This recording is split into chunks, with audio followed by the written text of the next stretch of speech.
awakened, I can taste it. We can make an impact, grab and then take it. Like a disease, bring them to their knees. Pain for their disease. Rage is like a weed, spread into the streets. It's time to make them bleed. 'Cause we just want retribution. Let's go light up the darkness. Make true of an empty promise. With gods in the weak and harmless. Take to the streets and turn them to a mosh pit. 'Cause we want retribution. Oh yeah, we want retribution. Oh yeah, we want retribution. Oh yeah, we want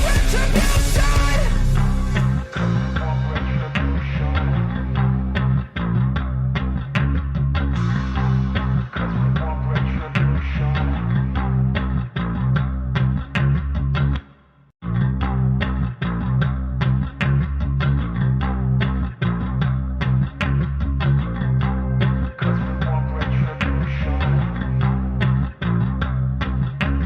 Feed like a disease, bring them to their knees. They'll pay for their disease. Rage is like a weed, spread into the streets. It's time to make them bleed. 'Cause we want retribution. 'Cause we want retribution. Oh yeah, we want retribution. Oh yeah, we want retribution. Oh yeah, we want retribution. Yeah, we ran out of patience. Boil up with the cold hard hatred. I can feel the vibration. Feet in the streets, it's a new sensation. I wanna break faces on the pavement. I wanna make greatness look complacent. Adrenaline awakened, I can taste it. We can make an impact, grab and then take it. Like a disease, bring them to their knees. Pain for their disease. Rage is like a weed, spread into the streets. It's time to make them bleed. 'Cause we just want retribution. Let's go light up the darkness. Make true of an empty promise. With gods in the weak and harmless. Take to the streets and turn them to a mosh pit. 'Cause we want retribution. Oh yeah, we want retribution. Oh yeah, we want retribution. Oh yeah, we want retribution.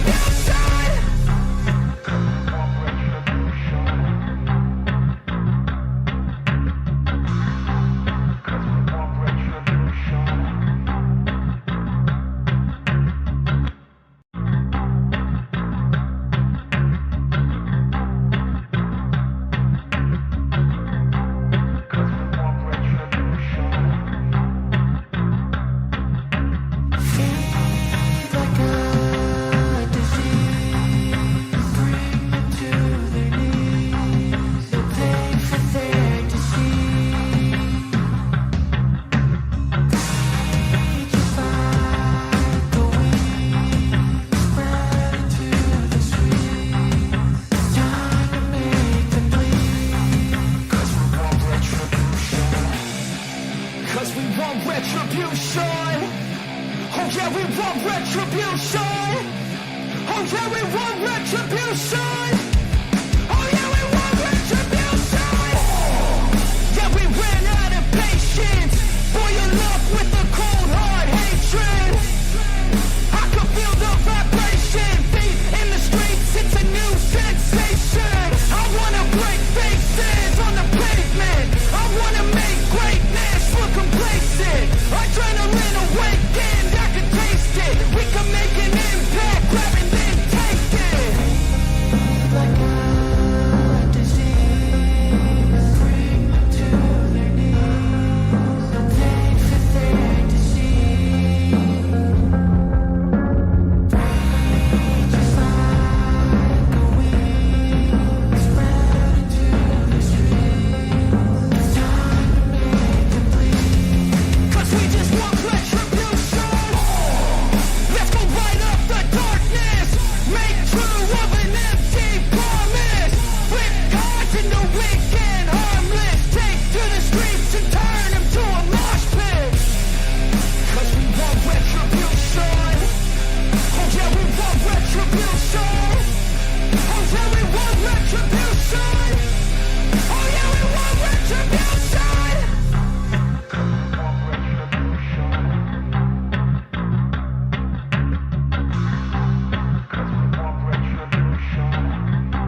retribution.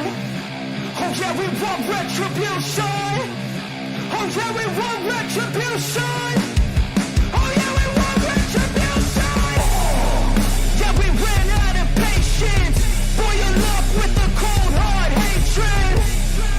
I can feel the vibration. Feet in the streets, it's a new sensation. I wanna break faces on the pavement. I wanna make greatness look complacent. Adrenaline awakened, I can taste it. We can make an impact, grab and then take it. Like a disease, bring them to their knees. Thank for their disease. Rage is like a weed, spread into the streets. It's time to make them bleed. 'Cause we just want retribution.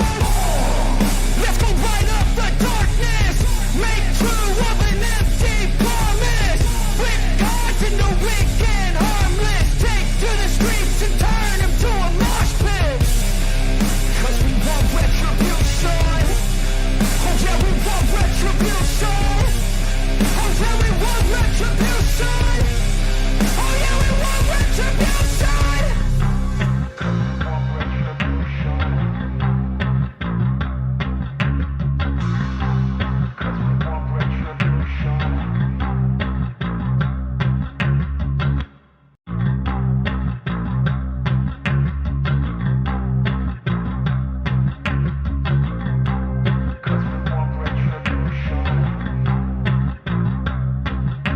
Feed like a disease, bring them to their knees. They'll pay for their disease. Rage is like a weed, spread into the streets. It's time to make them bleed. 'Cause we want retribution. 'Cause we want retribution. Oh yeah, we want retribution. Oh yeah, we want retribution. Oh yeah, we want retribution. Yeah, we ran out of patience. Boil up with the cold hard hatred. I can feel the vibration. Feet in the streets, it's a new sensation. I wanna break faces on the pavement. I wanna make greatness look complacent. Adrenaline awakened, I can taste it. We can make an impact, grab and then take it. Like a disease. And Nathan gets the Good pick evening, off everyone, and welcome welcome that's back a tier 1 to Waylander Gaming. Tonight, it is the first evening of, Group G. It is up first in the best of 3 series. We've got DBZ Warriors up against Reverse Push, who will be opening up the evening for us. And your panelists for the evening is obviously me, Scarp Skenkel, joined by Lotus and the one and only Mr. Rika himself. So please get your votes in, hit your like, share, and subscribe button. We would appreciate the support, and we are good to go. Lotus and Rika, how are you feeling this evening? Let us start us off here. Well, to be honest, I'm pretty excited about this evening. I mean, these are some good Team Knights matchups. Also, I haven't seen DBZ Warriors play before, so I'm actually pretty excited to see how this team also works. Yeah, no, hello everybody, and thanks to Scott for the intro. DBZ Warriors, I've played against them in a 5-man. They're pretty good. Yeah, I think I've got some good expectations for them, but I'm hoping that they can come up to the tyrants known as Reverse Push.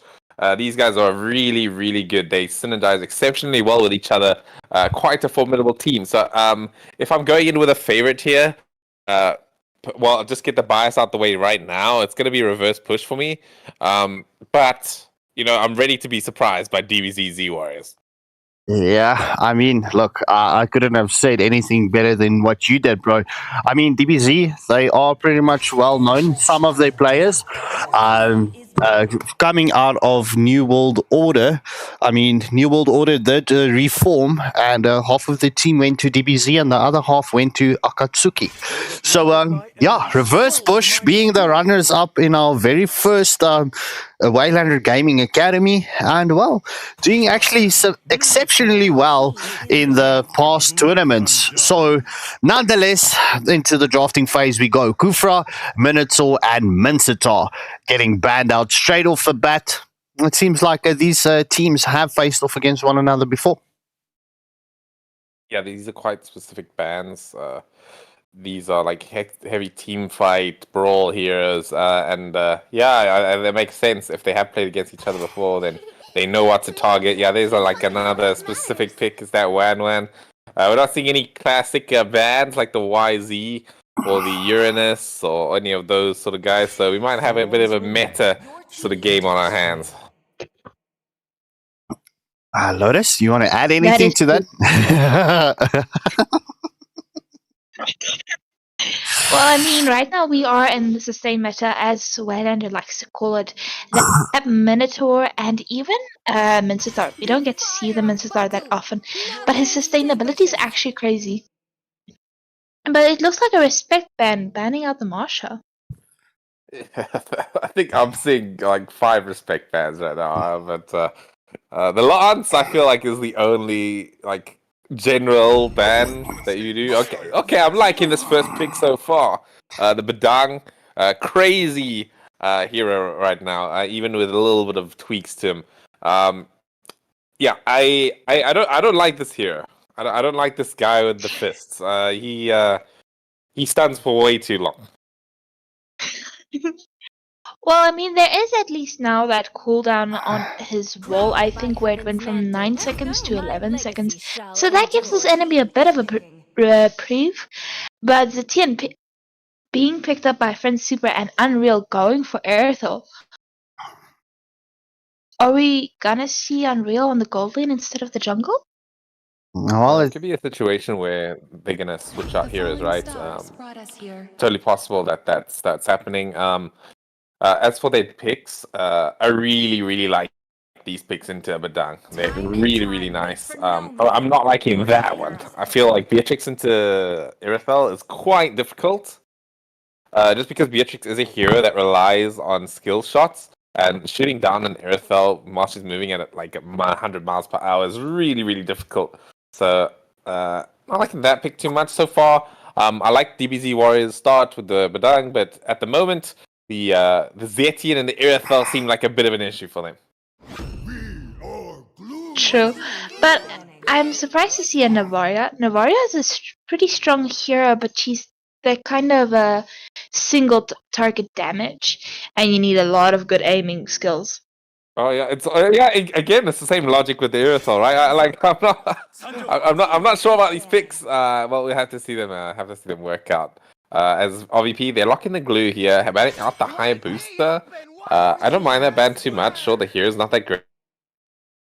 As I mentioned, does not rely too heavily on the skill shot angle, so I can lock onto a single target like that Irithel. So that's not a bad ban for them at all. Bad. Expecting some tankier picks coming out from DBZ Warriors going forward. That might be so. And right now, Reverse Bush waiting for the last ban for their side. They're probably gonna go with either a jungle ban, I think, or an XP laner ban. I mean, this Badang could be flexed on EXP, so it's not it's a little bit of an ambiguous pick, which I quite like from them. They're gonna go for the second jungler. They're gonna go for the Joy. I quite like that span. If we're talking about the game, I don't like the ban in general. Joy is she's a hero that can lock on to slippery targets as well, being able to match their movement speed. So that can sort of get that Irithel down. We're also going to see the Florin ban, as I say to everybody on every time I talk about Florin. I don't like this hero that much. I think it's not that strong. As we see, the YSS, the bane of my existence. I hate this hero so much. And it's being picked up by RVP. This hero jungles exceptionally fast. I do not understand how fast this guy actually clears. It is absolutely crazy. So very good pick for RVP so far. True, I mean he has like assassin and marksman in him, so that clearing speed so he's even useful when it comes to clearing lanes, clearing his jungle, and he's pretty devastating when it comes to attack speed. Alright, we're gonna look at the sun. Okay, interesting. Really going in with the DBZ theme here. We're gonna pick up the Ling as well. Look, I think these picks they must be quite comfortable for the DBZ Warriors. I can respect that. Going forward with this draft, though, I'm a little bit concerned about just the overall game when it comes to approaching collisions in the game, or like when fights break out. It's going to be a bit difficult for DBZ Warriors to sort of get things a bit done. They can rely on the Badang for a set, and if the Badang can get a set, then things are fine, right? But it's going to be difficult for him to do so, especially now that Mao Sama has picked up that Tigreal. So I think this is quite in the bag for RVP in my books. Well, I could already hear that from the tone of your voice when you spoke about the sun. Your tone of voice went like, not a sun. No, I've got some PTSD with this here, man. Oh. I would definitely ban a sun in a ranked match, just so that my teammates don't take him and cause problems for me. Anyway, yeah, Scorpion, Lotus, what do you think about your idea of the draft here in general? Well, from my end, I am definitely going to. I go for I'll definitely side with the side of Reverse Bush. Just clear on the draft, the set potential, the follow up, and the damage. I mean, the Erythal is going to have a very good time in the gold lane, but nonetheless, enough of my opinion. We are into the match, and DBZ deciding to start on the red buff, and Reverse Bush onto the blue buff. So very curious. This is going to be an interesting team fight comp on both sides. I feel whoever's going to win the team fights will definitely win this match. But Rika, I wanted to ask you something, right? With the Joy's nerf that she received, what is your feeling on the hate that she received with this update patch? It's not too bad. It's passive damage is not the biggest part of her kit. She's still perfectly fine to play. But the nerf to Joy that hurts the most is the Starlim Scythe nerf, right? Being the cooldown increasing from 1.5 seconds to 5 seconds is that's the part that hurts a lot. So I think she's still playable though. It's a bit like Harith, right? He still does the least amount of damage, but it's not as much as it used to be. Okay, well, I thought that's going to have a massive impact on the Joy. I mean, especially those stacks coming from 155 to 140. So, nonetheless, we are into the action as we do see both teams going for this gold rotation so early on. I'm surprised that the Ling got level 4 before the YSS. I've been seeing this hero do some absolutely illegal level 4 timings with new patch, as we are going to see the fight here in terms of lane time. Look at the fast fingers coming in from this Ling. Trunks actually doing a great job there against the jungler. Quite a surprise to me. We are going to see a nice grab from Glue, but is not going to be able to drag this Novaria after the over the wall there. As you can hear my bias coming out for RVP. That's what I wanted to see. I wanted to see some unexpected stuff happening, and so far it is definitely going that way. Yeah, but Novaria doing a lot of damage early on, bro. I mean, that Tigreal was half health, and then when his skill came in, it's like he went to quarter health. That's a lot of damage, especially early game. Indeed. We are going to see the turtle fight sort of breaking out here. Oh, nice! 4-man Astral Echo right there, revealing pretty much everyone. There's a set coming in from Vegeta. They have to pop the flicker away from Prince Super. There we go. The turtle about half health at this point. Prince Super gets taken down by this Ling. Trunks is crazy right now. Gets the retribution with a grab on to Mlbb. He's trying to get away. He should be fine here as long as his allies don't troll him. As the flicker gets committed by BB12, B612, I mean. with a nice kill coming out for Wiz. I mean, DBZ Warriors are kind of stomping at the moment. I need to ask the question. Do you think our caster's curse came through onto RVP? I mean, if they are able to just get this match into the late game. I mean, Erethal, she needs 3 items at least to get online, and YSS, he does scale beautifully into the late game. So it's all going to come down how they are going to be with their discipline. I mean, it is a 3.5 minute mark. We do see DBZ with a 1.6k gold lead, and as well as the 3 kill advantage. I mean, listen, I feel like, on hard paper here is we're looking at a late game advantage for the side of RVP. But I play a lot of Beatrix, right? This hero, it doesn't matter what matchup you're against, unless it's like a Lolita. This hero actually scales crazy in the late game. You can defend the most unwinnable games with that rocket launcher, able to clear them in a matter of seconds. And that machine gun will start to help you against countering the slipperier targets. So we are going to see the set coming in here. The implosion lands onto 2. Prince Super actually gets a double kill here. Crazy set coming in for the side of RVP. Miles Summer, well played.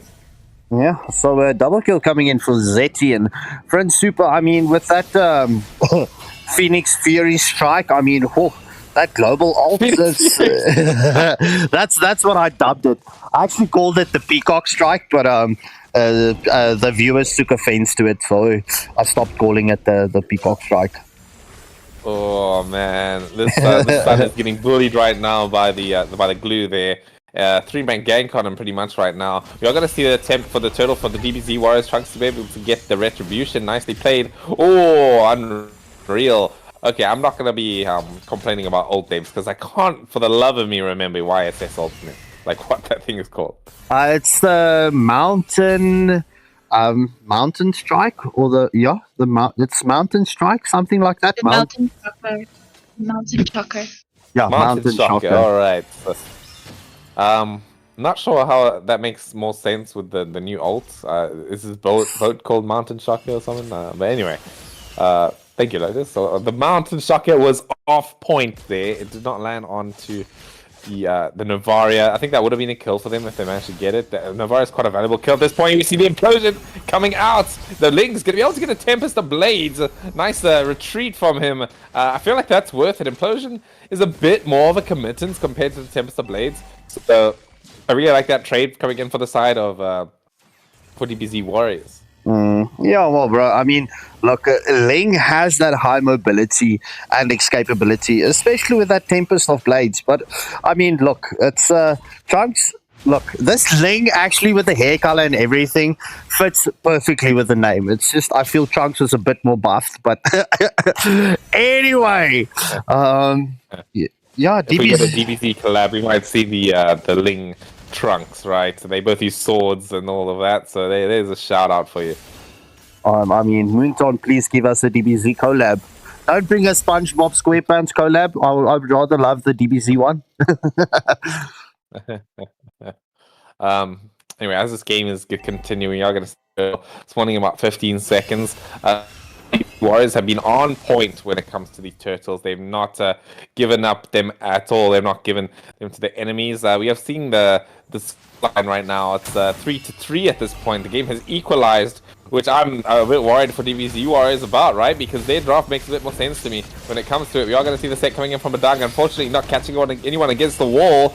Wiz zoning them out quite a lot, but Unreal takes down the first target. Oh, nice turtle snipe coming in from Wiz. That was unexpected. We are going to see the implosion onto 1, but the nice follow-up onto like 5 here, including the clones. All right, now I'm not saying it's a 5-man pushback there.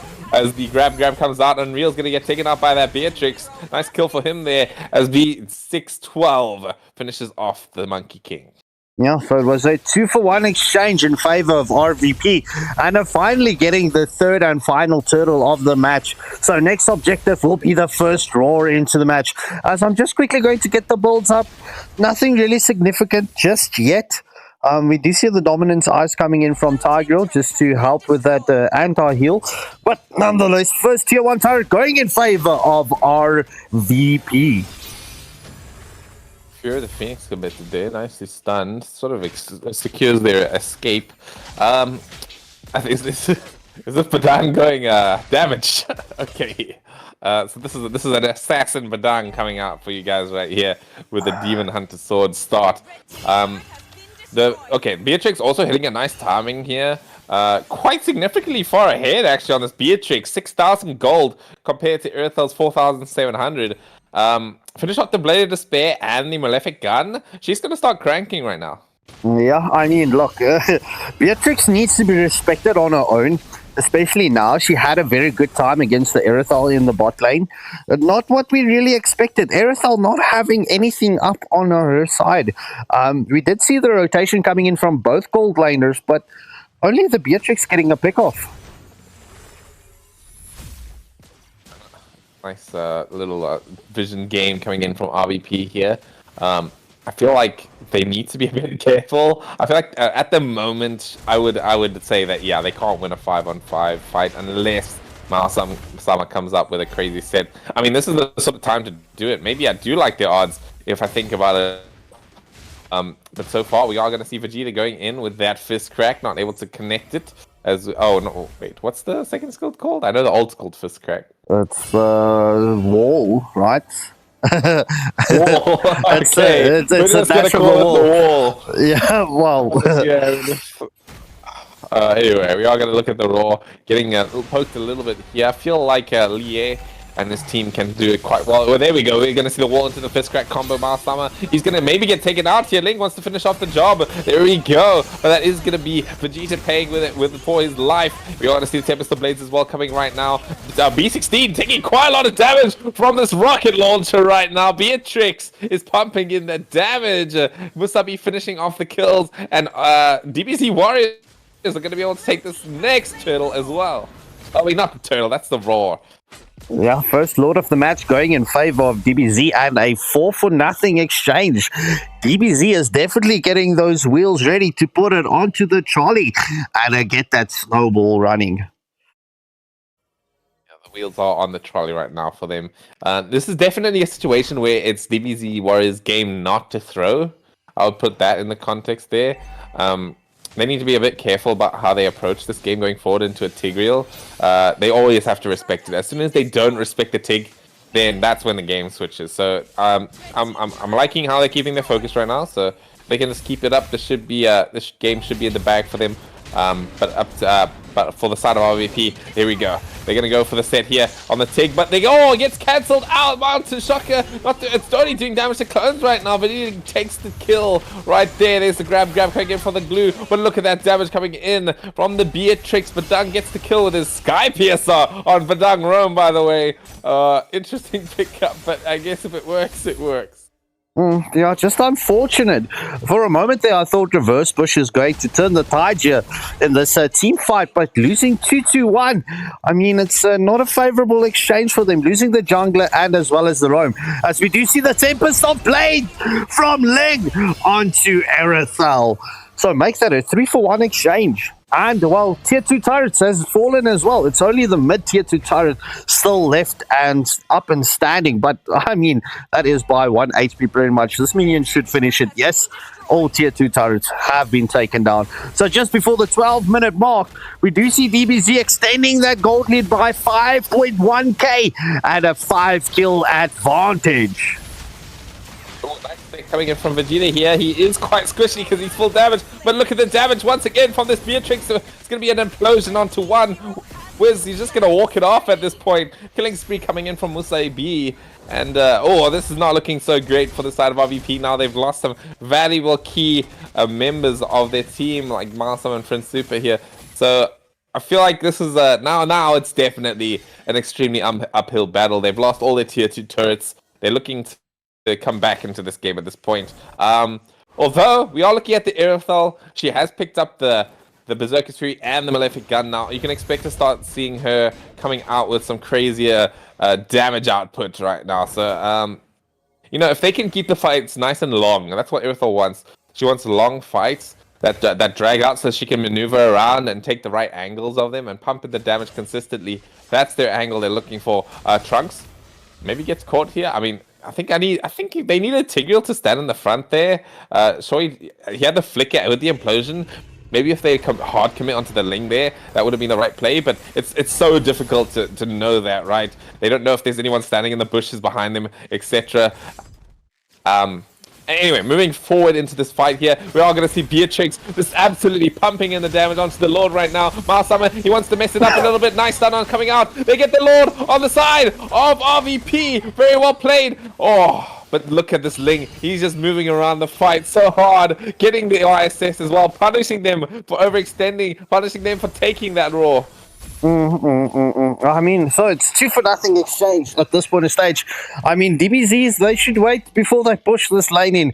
I mean, the Lord is going to spawn up. Okay, no, never mind. I was focusing onto the wrong side. But Zetzi and Prince Super gets taken down by Vegeta. So, yeah, DBZ can definitely not allow this Lord to do any damage on their turrets. I mean, look, this is going to be very difficult. RVP needs to keep these lanes unevenly pushed. But on the side of DBZ, they should freeze the lanes and just force RVP out of the base and force those pick-offs. Yeah, that's what they need to do. They have to force the pick-offs at this point. If they could go for like the 5-man plays, but it's just not working right now. And they have to stay in base, right? They've got a monkey on the side of DBZ Warriors, so they need to be very, very careful about split pushes as well when it comes to it. Anyway, moving forward into this game, I feel like they can still do it. I will still hold my ground when I say that their team fight is a bit better on the side of RVP. We are going to see Fury of the Phoenix giving nice vision here for Tigreal here. Nice implosion onto one, but there's no follow-up. But it did make space for them to at least get Vegeta right there. We're going to see Ling coming in with blades getting punished, but a nice return kill coming in for the side of Mlbb, but also gets responded to with a YSS getting the double kill there. But Wiz, the sniper, getting all the necessary shots here, making them punish, making them pay for that overextension. Yeah, so 2-for-3 exchange going in favor of RVP. I mean, look, the longer this fight continues, or the longer this match continues, the more it's going to turn in favor of RVP. We do see that the gold is getting closed up on the side of RVP. It is, I mean, like I mentioned, the longer this continues, the more that the damage is going to stack in. It's currently only Unreal and Glue that is, level 15 for the side of RVP. Well, I think I do agree with you when it comes to the fact that hard cold stone evidence. When it comes to look at that set coming in from Vegeta, doing so much damage to B12. A nice Astral Echo onto 4. That's 5-man Astral Echo right there. Oh my gosh, V612 getting taken down by that sniper shot, as he's gonna pay for that as well. Oh, this Novaria is the biggest issue for them right now. No cap. But just going back to that point, on paper, right? It is. Oh, excuse me. Got a frog in my throat, guys. I apologize. On paper, they do win the late game, but at the way that they're playing, the way that DBZ Warriors are playing, they're playing it so smooth, actually. It could mean the difference of it doesn't matter if they have a late game. They could end it out right now, and there's nothing that RVP could do about it. They've got no towers except for the top lane here when it comes to tier 3s, and they got the Raw pushing it down here. This is definitely the window for the DBZ Warriors to take this game, even buying the Immortal Ling here. If they don't win it here, then it's going to start getting a bit tricky, but it should be pretty easy for them. We'll just have to see it. They just mustn't throw. It's that simple. Yeah, I mean, look, if RVP can get a beautiful defense stacked here, I mean, they could turn it. But I mean, it's only going to get them the return onto the turrets. But in the meantime, we do see the Glue getting taken down, and DBZ focusing onto the Nexus, and does take the first blood in this best of 3 series. Not looking very good for RVP in this first matchup. Oh yeah, that was a tough Irithel game in the end. I feel like it was a perfect pick for the situation, but they just punished it great. on the side of DBZ Warriors. MVP definitely going to Wiz, man. Those sniper shots were going crazy in that game. Yeah, I mean, well played. I said I was ready to be proven wrong with my expectations here, and it definitely happened. So well played to DBZ Warriors. Yeah, we put a curse onto RVP tonight, being so biased in favor of RVP. Lesson learned. Chat, don't put any bets on my word tonight. It's no offense, but it doesn't mean, well, poop.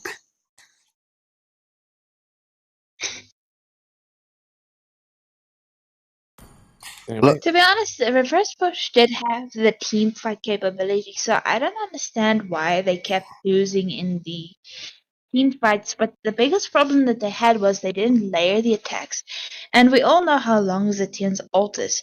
But it was constantly committed to more of giving vision than it was to layer and attacks in team fights.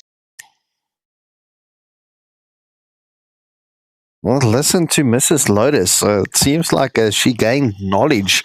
Well, a lot of insightful knowledge since she started watching Bleach. So, Don Raya, she's absolutely on episode 19. So, that was a successful bet that I won last night. But don't count on my lotto numbers tonight as we go jump into the next drafting phase. Unreal with the first ban for the side of Reverse Push. Right, my question is Reverse Push going to get a W onto DBZ and take us into that sudden death round? Or will DBZ take this in a clean sweep fashion? So stay tuned and let's see what this draft is going to bring out for us. And thank you for the chat. Thank you for everyone's support there. Yeah, I see Shady is in the house as well. Don Ryo, obviously, he's here to support Lotus and get Lotus to blush. And Johari, it's welcome back to the stream, bro. I haven't seen you in a minute. But Novaria getting respect banned. So I know Wiz has some more heroes in his lineup, as we do see the Kufra getting banned out. I'm gonna leave the panel to you guys. I just need to get some more water. This frog in my throat is not creeping out. There's no stress, bro. Go get your refreshments. Mal Sama with the next ban for the side of RVP. Here's the ban. Why the Navaria though? I mean, the Ling was a problem, the Bedang was a problem. The Beatrix as well, but that was inevitable with the late game scaling. As we do see Benedetta getting banned out from the side of DBZ. Don Rai, I know, bro, but thank you for joining. And well, what can I say? I love you too, bro. I love you too. I love you too. B6112, previously playing with the glue, not having a very good time, banning out the 1-1. Despite 1-1's nerfs, no one still wants to play against her. Minotaur banned by the side of DBZ. So, Lotus, the reason why the 1-1 is getting banned out is they know one another. These two teams have faced off against, each other previously. And 1-1 is actually a respect ban. See. But Joy also getting banned, would you say that's a respect ban or just a Joy is definitely somewhat meta ban? No, the Joy is a meta ban, but also a respect ban as Unreal picks up the Bedang for the side of Reverse Push, not allowing DBZ to pick up the Bedang, as we do see Vegeta does pick up a Mincetar. These days we keep getting to see more and more of the Mincetar, and that King's Calling is quite lethal. Well, I mean, Mincetar is actually an unreal hero at this point in stage. I mean, Mincetar did receive some love with the previous patches. So, yeah, Mincetar definitely a hero that needs to be respected. RVP showing us Granger. Will it be the Granger, though? Because, I mean, look, if the direct counter to the Granger is Erethel, and I know RVP did pick up the Erethel the previous match, but I mean, that's not a good idea to pick up the Granger so early. But B612, Shane opting to show us the Layla. However, let's see what they do bring in. Well, I mean, we did see some good Layla plays. I was getting skeptical about the Layla. Then I remembered Bind Crusher getting Savage on the Layla a few days ago. Ooh, Trunks going with the Lancelot, not allowing RVP to ban out the Lancelot. Lancelot is currently a super strong hero. Uh, um, uh, Finally coming back into the patches. I mean, look into the metas. Lancelot, not we didn't see Lancelot for a very long time, but this season, and oh my word, in the MSA Cup, we're seeing a lot of him. As we do see Florin getting banned out from the side of DBZ. Like you said about the Lancelot is super strong right now. But to be honest, the more I see him, the less I want to because he's just too lethal at times. Aerithal getting banned out surprisingly by the side of our reverse push. Why surprisingly, banning out the direct counter to Granger. I mean, that's a good ban for the side of RVP. Not allowing Aerithal getting to be picked up from the side of DBZ to, well, counter the Granger. I mean, you need to allow the Granger to stack up, get the stacks on the Sky Piercer, and get through on that damage as we do see DBZ banning out the Hayabusa. So DBZ is sticking to their previous match bans, except for the Benedetta that came into the mix. What you said about Aerithal being Granger's counter, would you say Aerithal is a bigger problem to the Granger or a Brody? I would definitely say the Aerithal, but I mean, any hero that has high mobility is a good counter to Granger. But Aerithal is the direct counter to the Granger. Beatrix also getting banned out, but Leah picking up the Marsha. Yeah, so the respect ban coming in from the side of RVP onto that Beatrix. I mean, oh my word, Beatrix did do a lot of damage in the previous match. And Riz, it seems like we will be seeing another YSS and an Aurora into the mix. Or is RVP going to troll me with these picks? As we do see Aurora does get set up by Rifleman. I'm just going to call him Rifleman because that's the icon I pick up from that gun for his name. I know we've been through this before where he said his name, etc., etc., etc. All right, Union, son, it's not a problem. See you in a bit. Riz, showing us see you. Just a troll. Picking up the Y Sun Shin YSS with the Mountain Shocker for the side of RVP. But also the ultimates that can come out from the Bedang, the Carmela, and the Aurora. That's a lot of setup, good CC potential. Lotus, I don't know if you've noticed, but there's no MM for the side of DBZ. So that could potentially be a Mincetar in the gold lane. Or it could be the Lunox. This is This is a different pick. I have to say. No MM for the side of DBZ. Is this going to cost them? I mean, especially when it's going to come to packing the damage punches when it comes to team fights. Oh, Marshall MM. Okay.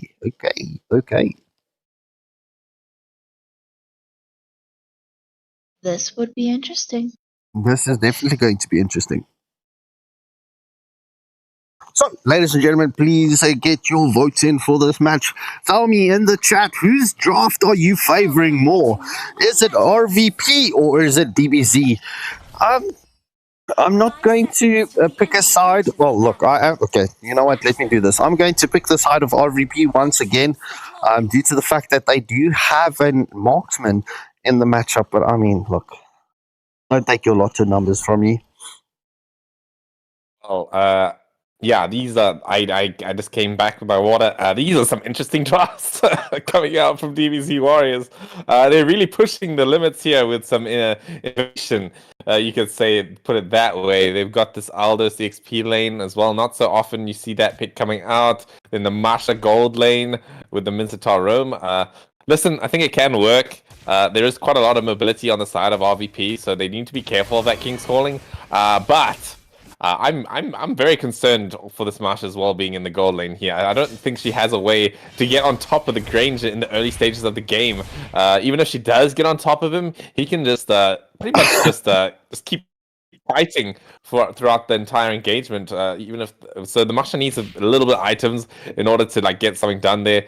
And also in the top lane, we are seeing the Badang versus Aldous. I would expect Badang to have the favorable matchup in that lane as well, since Aldous is just quite a weak early game hero without stacks. So, again, I need to agree with you here. It's RVP looking for the angle when it comes to early game, but going into the mid game, I'm a bit concerned about their well-being. Oh my god, nice Phantom execution coming out onto Mlbb there. But, Aurora, B612 coming in with some big damage for himself here. We're looking at a pretty crazy tower dive, if I'm being honest. Here, Flicker coming out from B612 as, a bit of trade of battle spells as well. I think Vegeta also committed this Flicker. Yeah, well, look, bro. If Granger can keep his distance on this Marsha, I mean, he's going to shred. He's going to shred. He's going to shred through HP bars. Riz unfortunately missing out the flicker combo here. First crack comes out with the Frigid Glacier coming through. Big damage coming in for the side of RVP right now. Lunox passes that light ultimate and Unreal gets the retribution. Mlbb in a bit of danger with that Chaos Assault from that Lunox, but she gets punished. Unreal is doing some unreal damage right now. Yeah, I mean, both teams picking up double kills, but it's a 3-for-2 exchange in favor of RVP and the first turtle of the match going in favor of them. I mean, as we do see the engagement between Marsha and Granger in the bot lane. Oh man, I can't remember Marsha's old name right now. I did know it, but committed to both of them there. She needs to be very careful. I think Granger comes out on top of that engagement, even though he took a chunk of his HP. Marsha losing out 2 HP bars there. She's going to have to try and farm up that energy bar to get them back. But if she goes into this lane with 1 HP bar, or maybe 2, she's in quite a lot of danger, I'd say. I think she needs the 3 when it comes to going for engagements. Otherwise, it's a bit rough. I was looking at the ult coming from Aldous. No way he commits under the tower. Yeah, bro. This is just unfortunate, you know. The Aldous' ult that provides vision from where he's coming from. It's just crazy. I don't know why you would want to do that. It's just allowing your enemy to know that you're on your way. And Marshall's ult's name is Thunderclap. Thunderclap, that's the one. We're looking at a pretty hectic gank coming in from RVP here. Scouted up by Wiz. Nice scouting on the bush there. Light side ultimate comes out. Frigid Glacier. Look at the set coming in from the Aurora. It's beautiful with the set as well from the Carmilla. Surprisingly, Wiz survives that whole engagement. Yeah, just unfortunate that Granger didn't have another stack on his Death Sonata to finish off the Lunox. I mean, whoa, bro, but Aurora just being pretty much, B612 being acknowledged with that engagement onto the Lunox, just waiting for the Lunox to use the Light and Dark ult to escape and then flickering and getting that Frigid Glacier to set. Ooh, the Granger, he's gonna get driven here by the Aldous, gets punched, but survives. Flicker comes in from Aldous. It's gonna be a 1-for-1 trade, but Aldous gets the stack on his first skill, gets those stonks. Ready to do more damage in the late game. Oh, but look at this set from the Aurora once again. Beautiful coming out from him there as the turtle's falling down quite low. Lancelot, one of the best retry secures in the game, but gets zoned out with a nice Petrify coming in from Mlbb. Vegeta on the run as well. Are they going to be able to make it out this time? Don't think so. Trunks doesn't have the puncture either. Gets taken down on real killing spree. Yeah, that turret in the bot lane there by Granger was like telling the Aldous like, yo, bro, what you doing? I'm going to take you down. But I mean, it was a 3-for-0 exchange in favor of the side of RVP. RVP currently sitting very pretty. It seems like we will be going into that sudden death round, bro. Think so at this rate, hey. I think that fight was won actually because Aldous was not there to defend his tower. So in the end, even when I said it was a favorable trade for the Aldous in the 1v1, oh look at that! King's calling onto 4 people, but gets punished for it. The Frigid Glaciers are just too scary coming in from B612. Blue team hero has Oh, there's a solo Oh, kill. Oh my gosh. Okay, here we listen. Granger had the advantage now, but now Masha, the assassin coming through, the inner assassin with the master assassin emblems as well. Looking at her items, she's got that the halberd. She's pumping damage right now. yeah, I mean, definitely. Look, Marsha is going to need to be respected going into the late game, bro. Especially if she's going to get this advantage onto Granger. Granger not going for the Sky Piercer as first item. Oh, there it is. The mountain shocker comes through from Unreal with the 4-man gank onto Lear. Yeah, that needed to happen. I think the Masha does need to be punished for that overextension. I don't think you're meant to go Sky Piercer first item on Granger. I think going Hunter Strike first is always the better option here. The big problem with Sky Piercer I have is going first is that you need damage to back up the fact that you're going to be taking the kills, right? Oh, King's Calling missed out on from Vegeta there. He does get the hook, but Riz is full HP. I think he's going for the tank build. As we see the turtle also coming out. Oh, another Frigid Glacier. One after the next. Just landing on the opponents all the time consistently. As, this Aurora is playing out of her mind. But now my question is, why did B612 play on the roam in the previous match if he's playing such a beautiful game in the mage role? Or as we do see that stun up onto Mincetar, will Mao Osama be able to get the set on? As we do see Lunox into that dark form, but yeah, no follow-up. Yeah, this is looking like a complete night and day here. Maybe they were just kind of like fooling around with roles in the first game or something, because we did see, as you pointed out, there was a little bit of role switches. B612 was playing the glue, I believe. That was the XP laner, not the roam. Yeah, okay, my bad. Glue. Yeah, no, that's okay. I'm not calling you out or anything, but yeah, I mean, look at this jungle level gap here. It was 3 levels, now it's 2 levels. YSS this time is completely popping off here with that jungle speed clear that I expected to see in the game 1. We are going to see a hectic game. Oh my lord! What? Where did Granger go? I don't know. Bro, that was pretty much a one shot coming in from the Marsha. Like insane. First time. The Sense might come out here. We're going to see a pretty good Curse of Blood onto 3 with the Frigid Glacier.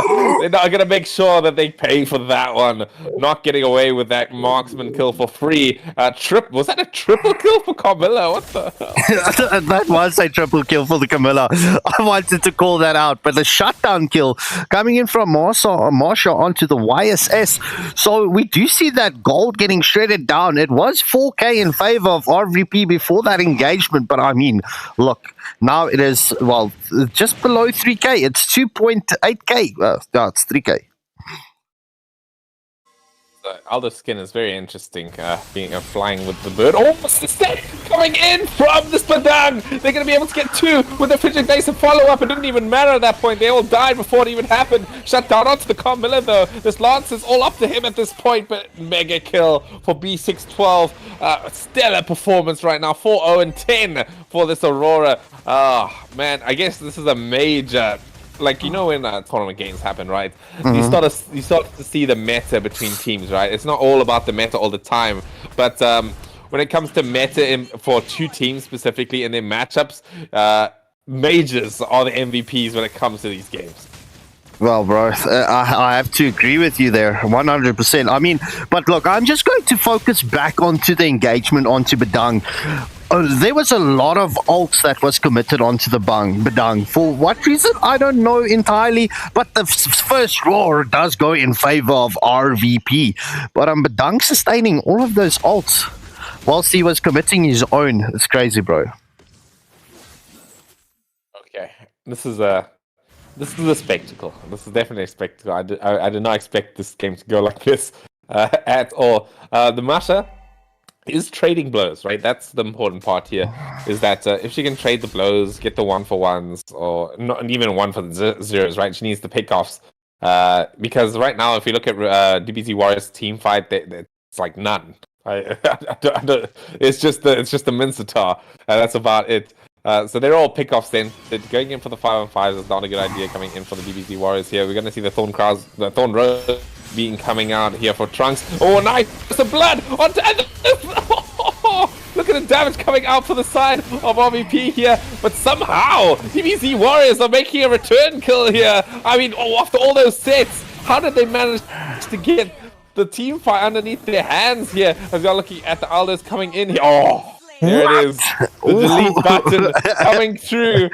I mean, listen, they don't have a marksman on the side of the DBZ Warriors, but they have an Aldous, all right? So late game, you can see it coming out here. That's disgusting. That was like stun and deleted instantly. But I mean, full team wipe out. Going in favor of DBZ, pulling in that clutch defense. I mean, DBZ could turn the tides here, bro. They could. Definitely, they could. They could tide the turns, indeed. Oh man, I did not expect them to win that team fight after that frigid glacier onto 3 people with the Curse of Blood follow-up. That was unbelievable. As we are looking at pretty much an advantage when it comes to map pressure for the side of DBZ Warriors. They need to be a little bit careful though. The ults are back on the side of RVP here, as we are going to see it coming out once again. They're going to get the killing spree actually onto B612. That's another surprise happening here. Wiz pumping in those Chaos Assaults. The Lancelot coming in with a Thorn Crown. As Lie, he's going to come in with the Thunderclaps. Not going to be able to live it through it though, as Riz is going to be able to get a nice set onto the wall right now, and once again gets the kill as a gun. What do you call it? Death Sonata. Granger. No, the Granger. What are we calling him? What's his name? Gun sniper rifle guy. That guy. Trying to get some damage. Yeah. But I mean, it was a 3-for-3 exchange.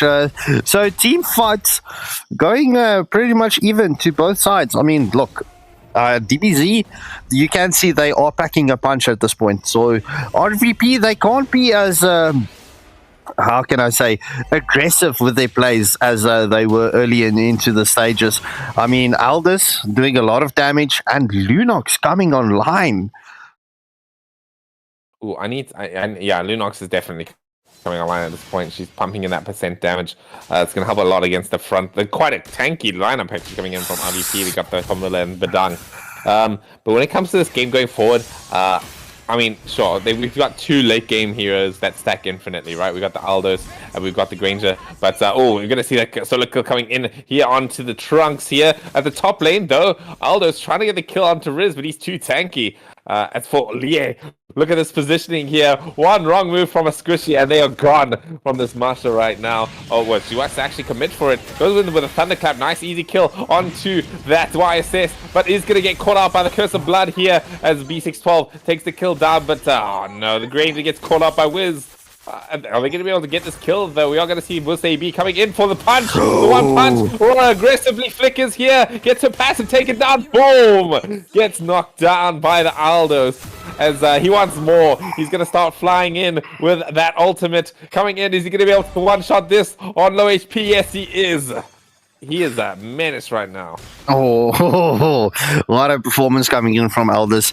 RVP had the advantage at the roar, but Masha just coming in clutch, getting rid of YSS at the objective, and DBZ turning the tides in that fight. So it was a 3-for-1 exchange for DBZ and winning the objective as well. So things are sitting pretty. I mean, listen here. I'm not. I think the Granger is also going to be a threat soon, but I need him to buy Wind of Nature. He goes for the Rose Gold Meteor. I'm not a big fan of that. He needs the Wind of Nature against 1, 2, 3, 4 physical damage dealers right now. There's once again, no tanks on the side of DBZ Warriors. They have the Wincetar crit build. And the Masha burst build. Yeah. Oh my god. Anyway, Raw's pumping down that top tower here. They do have enough tower defense for that, I think, but their main concern is the bottom lane here. Aldous going to be able to smack that tower down low. In fact, they're going to give up on getting the Lord down. They're going to go for the defense here. I mean, look, RVP currently setting up for that defense. Not where I would like them to be, but I mean, look, King's calling from Mincetar getting committed, not getting anyone pulled in. Oh my word, but Mincetar gets taken down by the YSS for the first crack onto Lancelot. No avail. No, he's doing fine, yeah. this is not looking so good for RVP. Sure, they managed to get one kill, but the Minotaur is not the biggest target they need. They need to go, and ideally the Aldous as well before they sort of come back into the game. But these are some good trades right now. It's 5-3 when it comes to numbers advantage here. DBZ the Warriors, they need to respect that. Yeah, DBZ just sacrificing, well, two key heroes for no reason, absolutely. I mean, Lancelot going in for that engagement, getting shredded, and Minotaur not landing his King's Calling perfectly with the hook. But I mean, look, this is sounding nasty, but DBZ has that gold advantage. Not that it's going to matter. Lunox did take some damage, but she's able to escape with the dark form. Aurora needs to be careful. There it is. The Masha coming in with the burst damage here. She can actually turn onto both if she really wanted to, but gets zoned out. Here we go. We are going to see the Aldous coming through. King's Calling has been committed. He's going in for the one punch, but nice dodge coming in from Unreal there. As he wants to look for some more, but I don't think he wants to. Really wants to here. Nice trade coming in for RVP. They managed to get the Minotaur once again. Again, not the biggest target, but they'll take that. Yeah, agreed. But Minotaur not having a good game, bro. Oh, Masha is real scary right now. She got the one-shot combo coming through onto the Granger here. Nice Curse of Blood onto 2. They managed to knock down the Immortality coming in for the side of the Lunox. Wiz gets taken down as well. Shut down onto the Aldous. That's the kill they needed. Lancelot manages to get B12. B612. There it is. The conceal play coming through. Unreal with the Mountain Shocker once again. Can he get the stun on? But no, there's the puncture coming in from Trunks. But beautifully played coming in from RVP right there. Managing to take down that key target, that Aldous. Oh, DBZ just losing that battle. Oh, the King's Calling on to Mao Sama. Will we see the Camilla get taken down as we do see the hookers onto her? But she's sustaining everything. Not the target you want to get in the King's Calling there, unfortunately. Almost managed to get the ISS, but we are going to see, a nice Thorn Crown coming in from the side of Trunks. Thorn Rose. I keep calling it Thorn Crown for some reason. Aldous, he wants some blood. Okay, no, he doesn't commit there. That's a bit too far. I feel like this game is going back and forward right now. I'm not sure who's actually winning the game at this point. But these team fights can go either direction, especially with this Masha MM coming down. Oh, but nice dodge coming in from Trunks onto that Frigid Glacier here. That's a committance for the side of RVP going into this Lord fight. Although I don't think they want to commit for it, right? Because they've got some pushing to do, right? The bottom lane gets taken down by Unreal. Bit of a stagnant situation in this match. But I think I need this Minotaur to just stop going in alone. Yeah, look, bro. The Minotaur not following up onto the engagements that the Marsha does set, or just going in solo, 1v5 situations, and it's currently costing them. It is definitely costing DBZ. Already, do you see the flicker coming in from Badang, but does not get the wall up onto, well, the Lunox. Indeed, we are seeing the Aldous, or again, just channeling the ult, but not committing for it. Sort of just giving the enemy a little bit of a scare, right? A little bit of a jump scare. Oh, we are seeing the King's Calling out here, but the YSS is going to be able to manage to get out there. As we are seeing an aggressive going forward with this Lunox. Winter Crown committed as well. She's not going to make it through that one. She's all the way alone in the front line there. No follow-up going in from the 5 DBZ Warriors as Marsha gets scouted out in the bush there. As the Lord is available for RBB to take, although their bot lane is getting pushed in, so I think they're not going to be able to commit for it. So DBZ Warriors, they could actually stay around and look for this fight because they know that the side of RVP needs to respond to the bottom lane. We are going to see the Mountain Shocker coming out onto Lier. He's going to manage to take, do that dispel, but look at the one shot! Aldous gets one! Looking for number 2 right here. Gets this punch onto this Aurora, but her passive is up as the Conceal gets her away from danger here as Badang gets taken out by this Marsha. This Aldous needs to get taken down here. There's no way he survives, but that is going to be pretty much a Lord Secure coming in for the side of DBZ Warriors. Man, this Aldous is punching. Bro, that Aldous is definitely punching. I mean, if it wasn't for that passive that blocked from the Aurora, right, that would have definitely seen Aldous picking up that double kill. That would have changed the entire fight, that 1v2 situation. But DBZ did secure the roar, and we will see that puncture coming in onto the tier 3 turrets. Vegeta, yeah, needs to be careful. But manages to get rid of the Frigid Glacier in this engagement, although manages to get rid of the King's Calling as well by his own hand.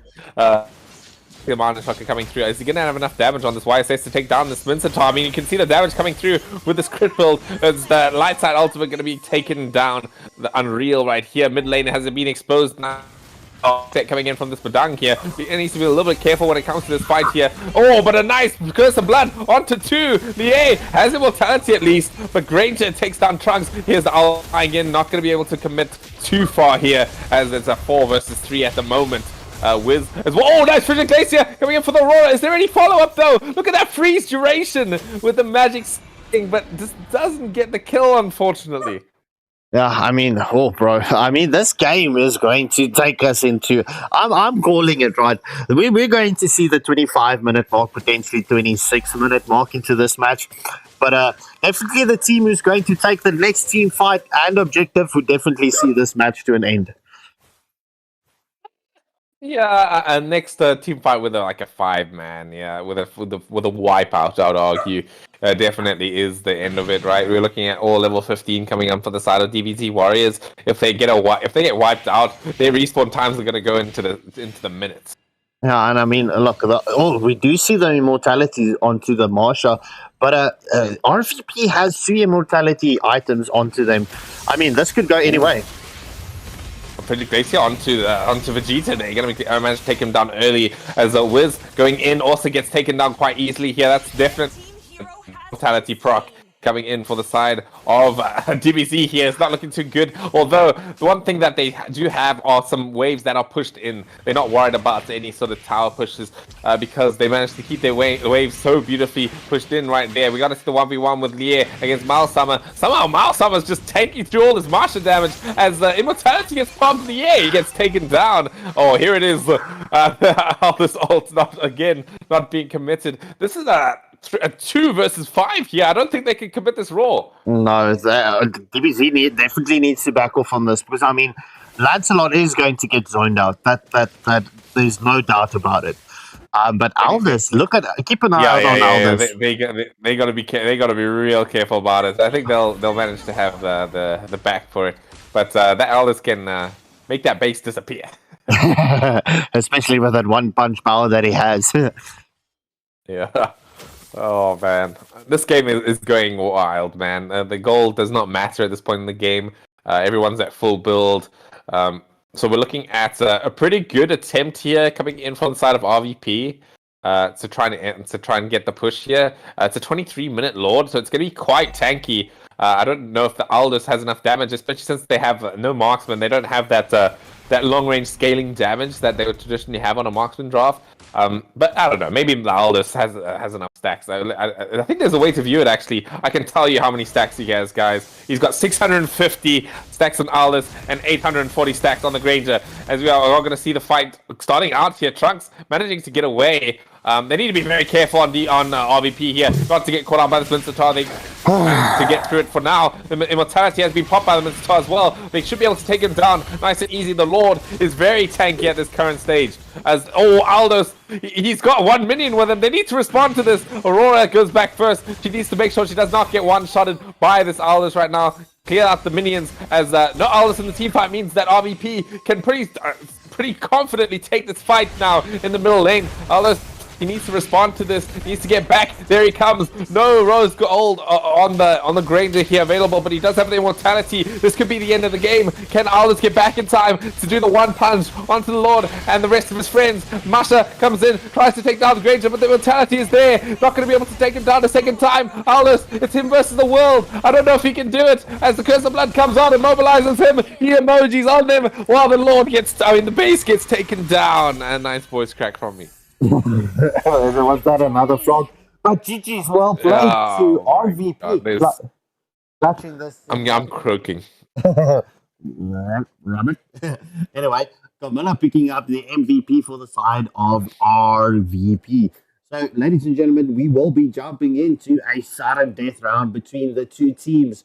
I'm very curious to see how this one is going to play out. Lotus, I'm just quickly going to ask you I'm going to need again. I've just got some unexpected the door. I will be back.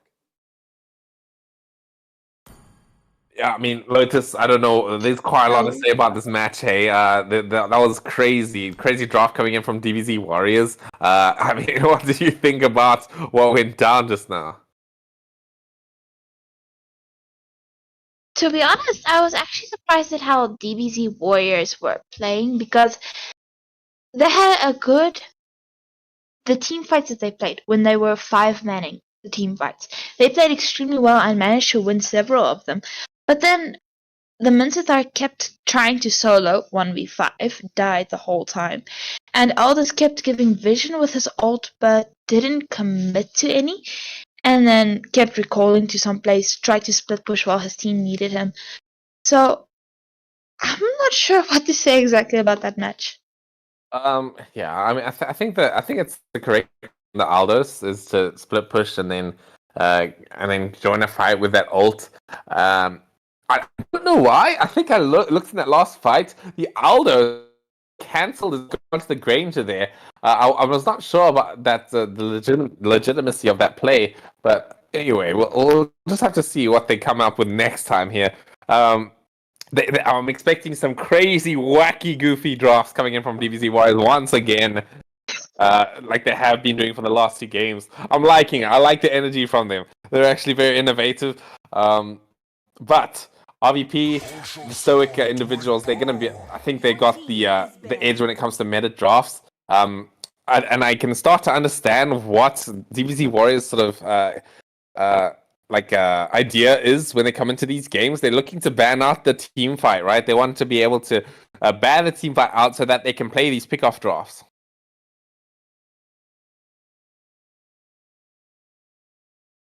Yeah. As, But to be honest, like you said, DBZ is bringing up that. I think my internet is breaking up. Is my voice coming pretty late for you guys? Sorry, here. Lotus having a little bit of internet trouble there. Anyway, we're gonna see some standard bans. As yeah. How's your internet doing, Lotus? Minotaur will finish off what was left undone. Moving closer to the Wi-Fi. Can you hear me better? Yeah, a little bit better. There we go. I like it. Anyway, we are going to see this, as I said, the same bands coming out from the side of DBZ here. We've got the Kufra and the Minotaur, as per usual. Joy being banned out once again by RVP, looking for something similar to happen, right? They managed to get quite comfortable in that last game. When it came to their draft, although they need to be careful. I mean, I don't know if they should have like the standard bans coming out from the side of RVP if they know that DBZ is just going to innovate with their next draft. The falling stars brought us here. Your team is banning. True, I do agree with you there, but Navaria also getting banned. Ever since the first game, Navaria has been getting banned. Yeah, I mean, it's a strong hero, man. And the Wiz, the skilled sniper, Wiz here with that stellar Navaria performance coming in game 1. Again, with the team fight ulti just coming through for the side of DBZ being banned out. The Carmilla respect banned there. There was a bit of a problem in that last game, so I can understand that angle. The Mincetar actually banned out. I wasn't so sure about how good the Mincetar was that last game, but I mean, sure. If they're banning out the Mincetar, that means they're definitely going to go for some more Assassiny kind of dash lineups for the side of RVP, so I'm excited to see that.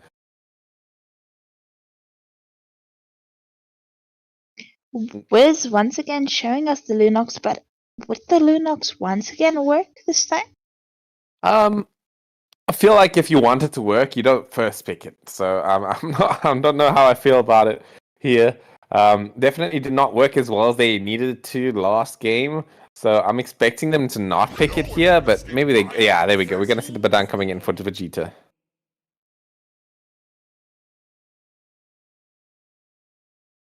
But do you know what's funny that I realized in these 3 drafting phases that we've already gone through is the fact that recently with all the other MSA matches, the majority of the bans were focused on either the junglers, roamers, or the sustainable meta heroes right now. But RVP and DBZ aren't focusing on that. Yeah, I mean, I feel like jungle has been a bit like the junglers in each of these games are quite valuable. So yeah, them being able to pick whatever the hell they want, except for maybe the Joy, right? It's pretty crazy. I like these picks coming in from RVP here. We're going to see the Hylos Kadita. I like this combo a lot because the Hylos can just go in, run in, and stun a target, and Kadita can have an easy follow-up. It's nice and convenient for the solo pick-off kills, so I'm liking that start so far. We are going to see Wiz picking up that Nurk as soon as he sees the high loss. He's like, oh, chunky HP Roma there. Yeah, I'm going to pick the Lunox for that % damage.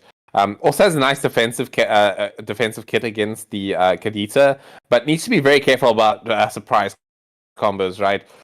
If he gets caught out by some rough waves, then he's not going to be able to use that kit in the way he was meant to. As the Masha, or is this going back in the gold lane? I think so. Well, the Masha and the gold lane did actually not do bad at all because the KDA was pretty decent. The only problem really in the previous match in that lineup was the execution of it. Yeah, I think I can agree there. It's towards the game you could see Masha struggling to find the correct angles, struggling against the tanky members of the side of RVP, as we are going to see again. Not breaking the mold here at all. We're going for the third pick of YSA instead of RVP. Quite like it. It's nice and consistent jungler to go with. I don't hate it at all. As we are going into the second round of bans here, I'm looking. They need to look for a jungler to ban out on the side of RVP. Again, I think they sort of expect that it's Marsha on the gold lane there, so they don't need to ban out any marksmans. Yeah, I mean, again, DBZ dropped has been left a bit ambiguous. They could still flex the Badong on XP. They don't know. That is true. And once again, the Hayabusa is banned by the side of RVP. They definitely don't want to deal with the Hayabusa. Yeah, I can understand that. I'm not so sure that the Hayabusa is too good into the side of RVP here. But anyway, we'll have to see what happens as we've seen the glue ban coming through for the side of DBZ Warriors. I guess it makes a bit of sense. They don't like these tanky targets. As you can see, they banned out 4 tanks so far. So all they want are the squishies to blow up. They don't want to be against anything with more than a certain amount of HP. As a Ling as well being banned out. So yeah, I mean, I'm liking the way that they're sort of drafting on the side of RVP here. The bans make a bit more sense to me. Melissa being banned out, that's their first non-tank coming through. Makes a bit of sense when you think about the fact that they love to scrap. What I mean by scrapping is just these awkward fights with the fighters that DBZ seem to be going for. That's sort of what they need to be going like. They need those sort of angles in the fights, and if they get rid of these heroes that can disengage and team fight, that's what they're looking for.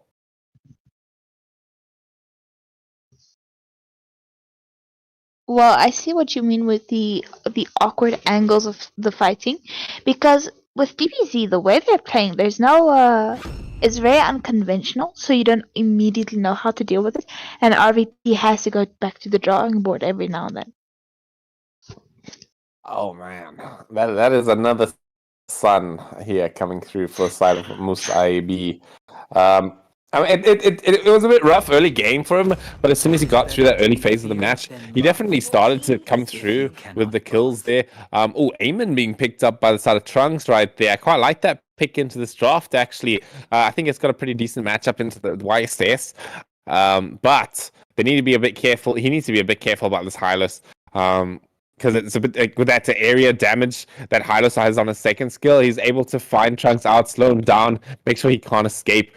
So, listen, I'm liking the side of I'm liking the innovation once again from the side of DBZ, but will RVP have the right answer to it? Miles Summer coming through. Is this going to be Hylos XP lane? It could be.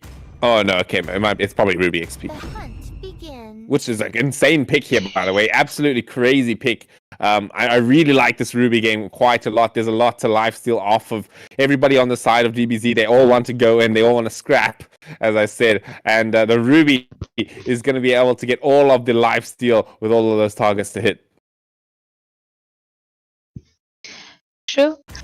But to be honest, we also in the previous match, when the first match where we saw the Sun and a bit doubted the side of DBZ's draft versus the CC coming out from the side of RVP, and then DBZ managed to prove us all wrong. Indeed. I mean, listen. I think it can work again. Game one was, I was like, there's no way they win with that draft. They pulled it off. The magic has faded a bit for the side of DBZ Warriors. You know, the LVP knows now they're not going to be caught off guard by the wacky draft this time. They know what's in for them, so they can, if they change their play style to suit that, then they got this in the bag. But as for DBZ Warriors, they got to keep doing what they got to do, keep doing this innovation, and win in this last final match between these two teams. Scarpy, how are you feeling? Well, bro, I'm definitely looking at both teams. DBZ definitely going for that wacky draft, as you mentioned it again. But I mean, look, this time around, they've got the Badang back into the mix. I mean, Vegeta did play a very good game with the Badang in the first match. So very curious to do see how the team fights are going to turn out in this round. But I am going to have to say I am going to stick with the boys RVP. Sorry, DBZ, it's nothing towards you, but it's I've got a favorite feeling when it comes to RVP. They've been with us, well, since the beginning of Waylander Gaming, and I need to support the boys. I need to. Yeah, I mean, and our instincts are telling us to support RVP here, right? Just because their draft makes more sense. It's something we're more used to. So reliability comes into play there. But you know, it's all about what we can see to come through. Something to surprise us. I'm not complaining, right? So it's definitely interesting to watch these strats coming through. Anyway, looking at Lie versus Ruby, actually. Wait, is this Sun Gold? I just wanted to mention that, bro. The Sun in the gold lane with the clones is going to give Garaja a very good feeding time, especially with that gold that he gains from the clones. It's not the best of ideas.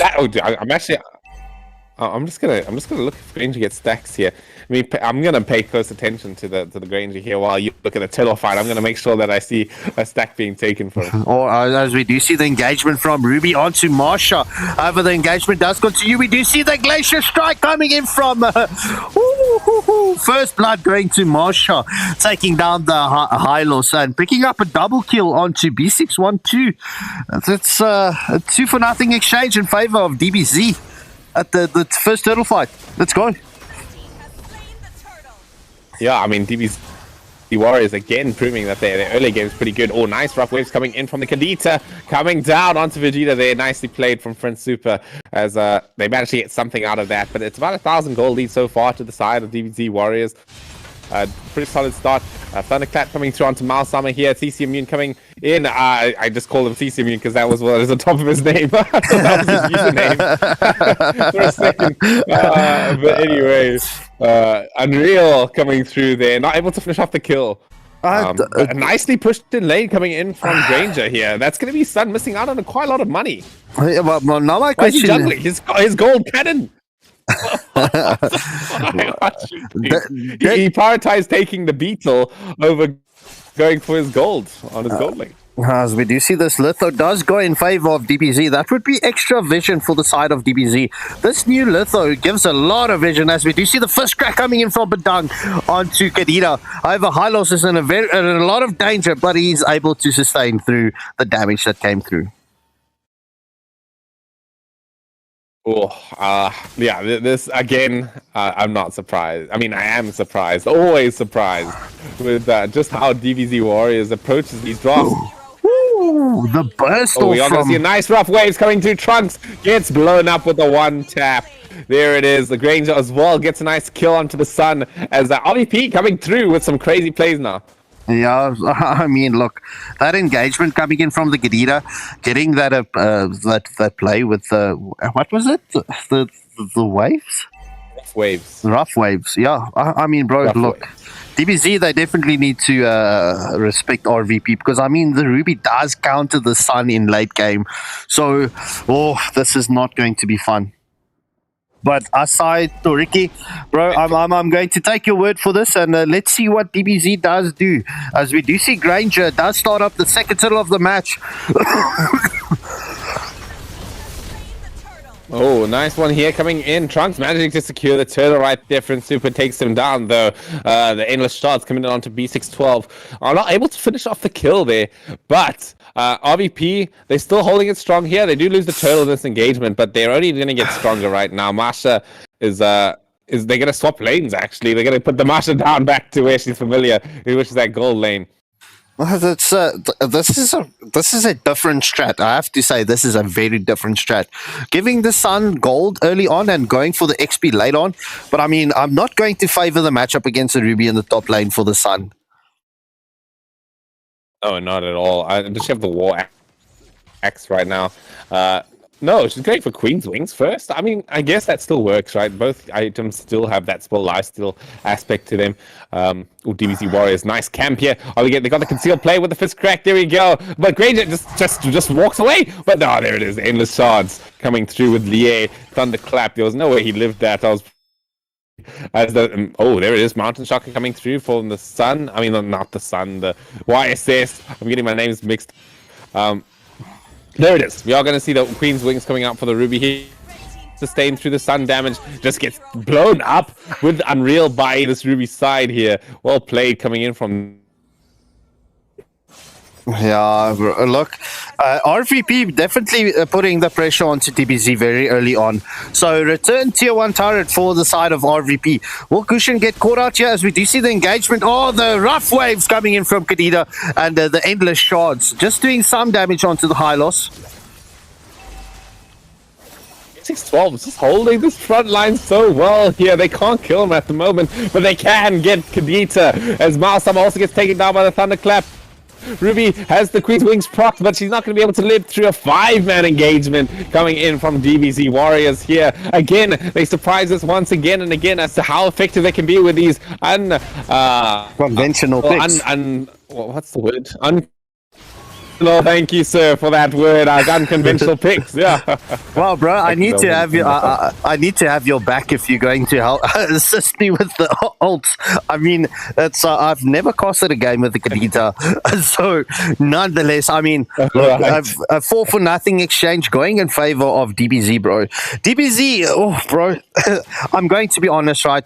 I'm no hate to them, but they keep on surprising. They're full of surprises. It's like a Christmas party.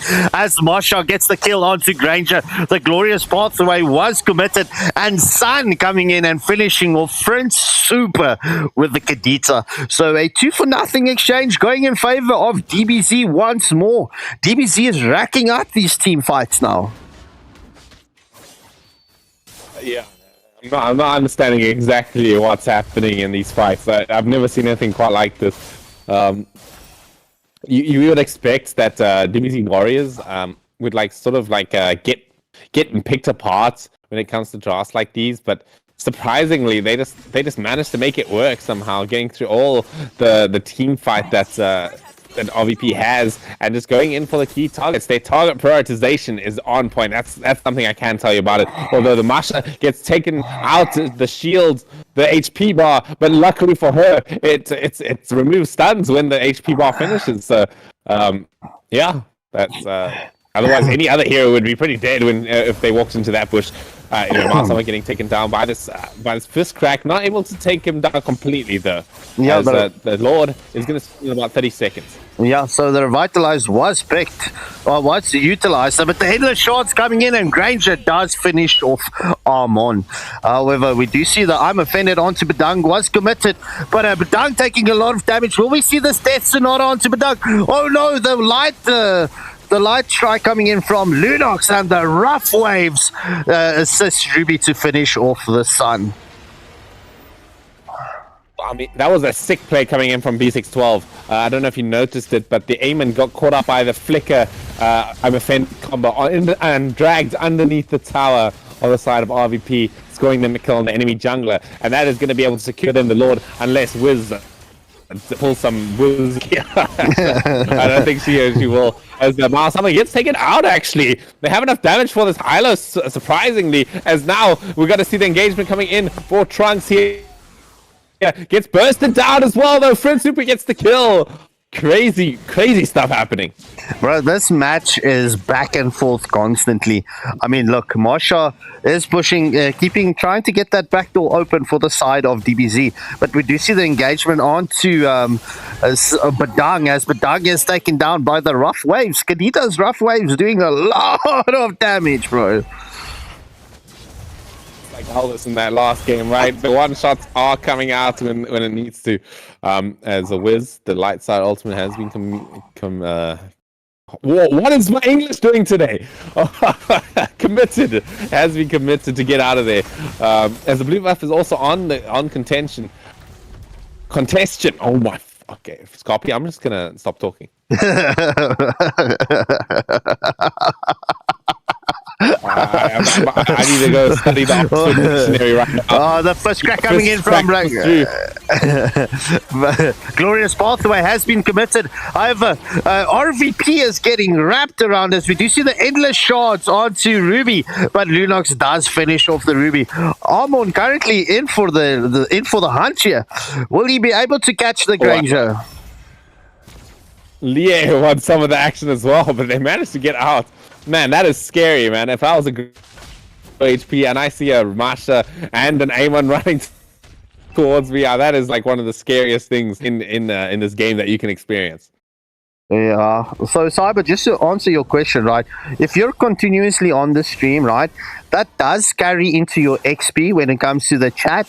And she's been quite active in the chat. But nonetheless, remember, your score still needs to update. So your top fans does update on an infrequent basis. So remember, your score still needs to update. As you do see the frigid wave, rough wave onto Vegeta. Vegeta, I'm going to have to mention this. Vegeta likes playing alone. As Marsha gets the kill onto Kadita, but Granger gets the Death Sonata onto Badang. Glorious Pathway has been committed, but Sun is into the mix as the endless shots does shred down Hylos, but he's not taken down, able to survive with that revitalize on his side. However, the engagement does continue on to Ruby, and Marsha gets the kill onto Ruby. It's a 4-for-2 exchange in favor of DBZ. Crazy set from B612 there. Unfortunately, it didn't pay off too much. He managed to get 2 kills out of that. I think that was like a 5-man. I'm offended, by the way. That was absolutely crazy. Somehow not turning the fight for the side of RVP right now. But this roar is on the line here. Maybe Friend Super can pull out some magic here. Oh, as we do see the engagement onto Mal Sama, taking a lot of damage from the Master, but Prince Super just sealing up after all that damage. Glorious Pathway has been committed. B612 where the Ruby gets a kill onto Sun. However, will they be able to allow Granger to do the damage onto DBC? The objective did go in favor of them, but yeah, the minions coming in and will allow to focus onto that tier 3 turret. Wow, this is an interesting one, definitely. I did not expect the Lord to go onto the side of DBZ Warriors at this current state of the game. But they managed to get it, and they're winning team fights. Just somehow, once again and again, are winning team fight. It baffles me at how these guys are able to pull these tricks out of their hats. But anyway, we're going to see the top lane push starting off for the side of DBZ Warriors here. They do have the response to it. I don't think this Lord turns into much, so that's a bit weird. Yeah, well, look, bro, we will see this roar getting stopped up by Kadita RVP will not allow the Raw to go onto the tier 3 turret, but we do see the split push coming in here from DBZ, and they're shifting the focus to the top lane tier 3 turret. They should firmly get this tier 3 turret. Ruby gets the I'm offended onto 3. This I'm offended from Ruby is clutch and deadly, as we do see the glorious pathway has been committed. The rough wave has been put out as well, and Ruby gets the kill onto Armon. We do see the flicker coming in from Ruby, but she is met by the first crack from the Badang as the engagement does continue. Lunox gets the kill onto Hylos, but Marsha into the back line and focuses on to the Kadena. So that is a 2-for-2 exchange. However, a tier 3 turret did go in favor of DBZ. That was a crazy fight, man. That was absolutely wild.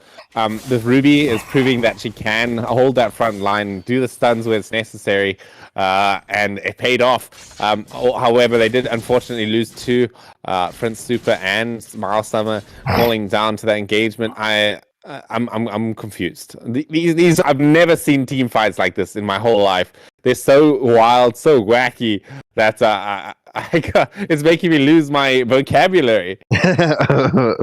Well, we will have a 5-minute break after this, so you should be able to swat up on your Oxford, bro. Well, I mean, Oxford or Cambridge? Cheers. There's the question. Anyway, we are looking at a 5-man camp coming in from RVP. They're interesting that they didn't hold it. They know that their lanes need to be pushed out. This Lord is very important now for both teams here. It is this could be make or break for either of the side here. I feel like this can break the defense coming in from the side of RVP here. Mlbb, I'm not sure what his plan was. I was just trying to force but I know what his plan was to distract him from the Lord. And let Marsha get a solo kill as well. Crazy plays. Yeah, so another Raw going in favor of DBZ, right? So DBZ utilizing the sun for that, diversion play, and just changing the focus into the XP lane, just allowing DBZ to pick up a tier 3 turret as well as the big objective. Yeah, I actually did.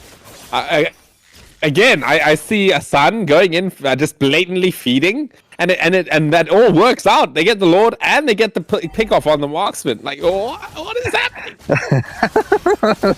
Blatantly feeding, bro. The amount of times I've seen Suns just feed a match away, it is crazy. But yeah, it is so true. But we do see this Lord will be trying to go into this into the base of RVP. But we do see the next minion wave coming in, the conceal play coming in, and the shot does come in, and the first crack from Badang. We do see currently 2 team members from RVP is taken down. That is a 3-for-0 exchange. Now I'm offended onto 4, but the engagement does continue, and DBZ does take this match 2-for-1. GG's well played to DBZ. Let's see how they do feature the rest of the evening. Wow, that was wild. I've never seen anything quite like that. That wraparound was so beautiful. That the highlights dropped the red carpet onto like a great target to go on. If this was a normal game, that would have been a great engagement for the side of RVP, but they just had, as soon as the red carpet was dropped, just the Lie and Trunks on the Marsha and the Amon, they just immediately ran to the backline trying to pick off the backline targets. It was quite cool to watch, actually, the way they played that. So yeah, DBZ Warriors, my eyes have been opened. Nice drafts. Nice draft. Lotus, what do you think of that match? And our celestial city thrives in an era of peace. To be honest, it looked a lot like DBZ was reading Sun Tzu's books and The Art of War and everything. The amount of crazy plays that you think is, what are you guys doing? And then there was all a plan behind the madness, which was, wow. Yeah, well, look. All right, ladies and gentlemen, we will just have the highlight package up for you.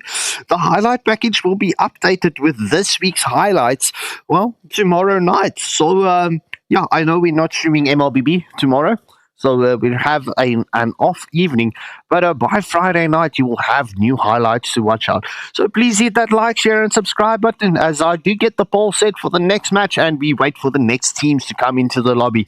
So don't go away too far. We are currently 15 minutes or 16 minutes behind schedule due to this sudden death round, but this should go quick. So we will see you now. And Nathan gets the pick-off kill onto Granger. That's a tier 1 turret taken down in favor as well. Avatar Guardian does land onto Valentina. However, the stolen loss insanity has been committed. However, Scarlet Mayhem coming in with that damage here. This would see a triple kill going to Lilia. Main shot. You don't want to engage on the person that you can see in front of you. It's all about the objectives right now. As I'm waiting for Econ to see the Lord is pushing through to the top lane there. What's gonna happen? The waves are fairly synced up. The Lord making his way through. They're trying to face the space, but let's see what goes on.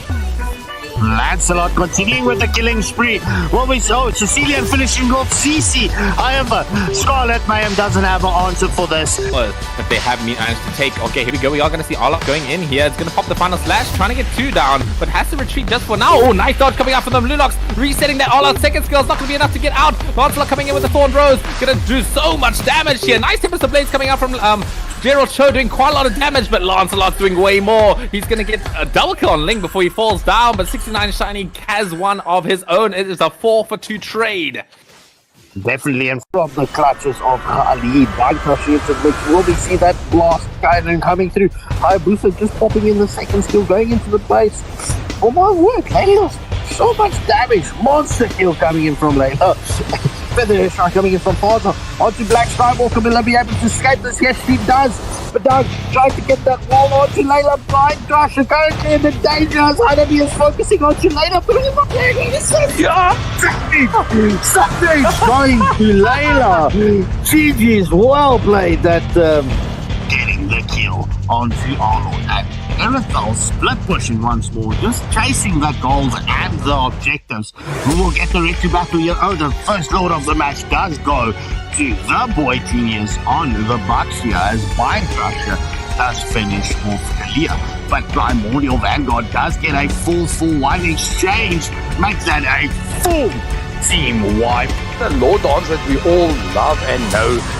But this average just trying to get onto the Hantu. We do see the engagement. The Minoan Fury has been committed. The Fury of the Phoenix. Hard God is onto Newboard. He's doing a lot of damage. That's 2 kills for the Granger. Triple kill. Will we see another Maniac on the Granger?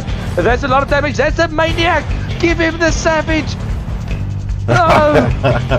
Hanzo's like, hey, no way. Make sure that they can actually seize the day, seize the opportunity to end this off. But so far, oh, there's the bloody hunt onto the Leomon. Do we have the follow-up? The Floral Bloom to save everybody. Granger dishing out the damage. Will this be a team wipe? Yes, it is. Savage for the Granger. Average Joe with the recall spam.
and Natan gets the pick-off kill onto Granger. That's a tier 1 turret taken down in favor as well. Avatar Guardian does land onto Valentina. However, the stolen loss insanity has been committed.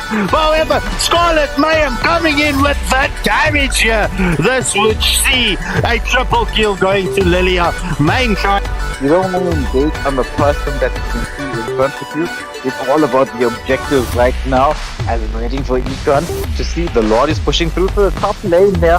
What's gonna happen? The waves are fairly synced up. The Lord making his way through. They're trying to chase me space, but let's see what goes on. Lancelot continuing with the killing spree. What we saw, Sicilian finishing off CC. However, Scarlet Mayhem doesn't have an answer for this. But they have managed to take. Okay, here we go. We are going to see Olaf going in here. It's going to pop the final slash, trying to get 2 down, but has to retreat just for now. Oh, nice dodge coming out from the Blue Locks, resetting that all-out second skill. Is not going to be enough to get out. Lancelot coming in with the Thorn Rose, going to do so much damage here. Nice Tempest of Blades coming out from Gerald Cho, doing quite a lot of damage, but Lancelot's doing way more. He's going to get a double kill on Ling before he falls down, but 69 Shiny has one of his own. It is a 4-for-2 trade. Definitely, and from the clutches of Khalid, which will we see that blast cannon coming through. Hayabusa just popping in the second skill, going into the base. Oh my word, Layla, so much damage. Monster kill coming in from Layla. Feather Shot coming in from Farza onto Black Skywalker. Mlbb able to escape this? Yes, she does. But now trying to get that wall onto Layla. Blind Crusher currently in the danger as Hanabi is focusing onto Layla. But he's not playing it. Something's going to Layla. GG's well played that getting the kill onto Arnold. And Erithal split pushing once more, just chasing the goals and the objectives. We will get the retry battle here. Oh, the first lord of the match does go to the Boy Genius on the Bucks here as Mind Crusher does finish off Kalia. But Primordial Vanguard does get a full one exchange, makes that a full team wipe. The Lord dance that we all love and know. But this average just trying to get onto the Anzu. We do see the engagement. The Minoan Fury has been committed. The Fury of the Phoenix. Hardcore is onto Newboard. He's doing a lot of damage. That's 2 kills for the Granger. Triple kill. Will we see another Maniac on the Granger? That's a lot of damage. That's a Maniac. Give him the Savage. Oh.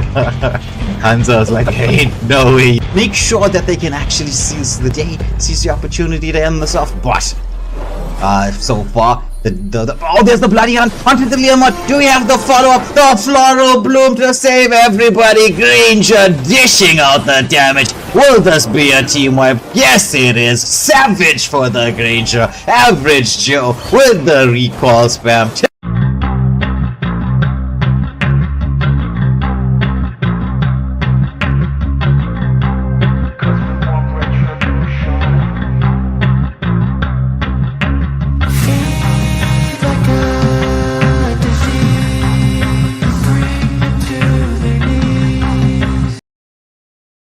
Ladies and gentlemen, we are back, and as I mentioned, it won't take too long to get the next lobby sorted. Up next, we've got Mystic Vortex up against the Backstreet Boys. I want it that way. Tell me why. Nonetheless, I did tell the Backstreet Boys if they won, I would play an edited clip of their, theme song. And let's see how that goes. But nonetheless, let's see how this goes. Get your votes in, and without further ado, let's jump into the drafting screen. Sorry, I'm just trying to get my co-panelist here into the lobby. And, yeah. What's 1 HP? I only see the Backstreet Boys. Ready up? Oh, ready. Thank you. There we go. I just got kicked, but anyway, I'm in now. I'm back, but... I was kicked from the lobby.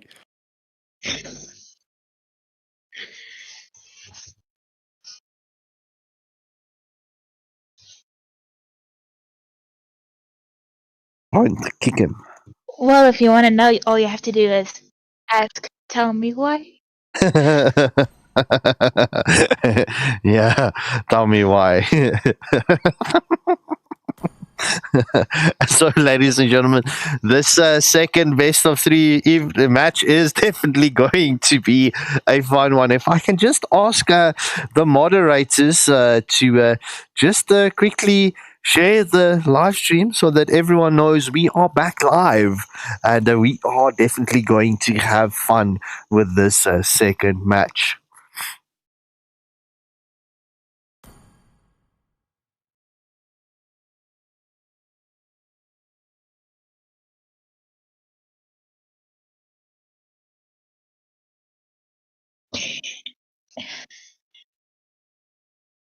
Well, we're just waiting for the teams to ready up, and then we can go into the drafting phase. So, what is your expectations coming in here? Look, this is the first time for me to cast Mystic Vortex, but we know 1 HP, right? That's I think Rika is going to be stuck with that song for the rest of the evening. The way this is going to continue.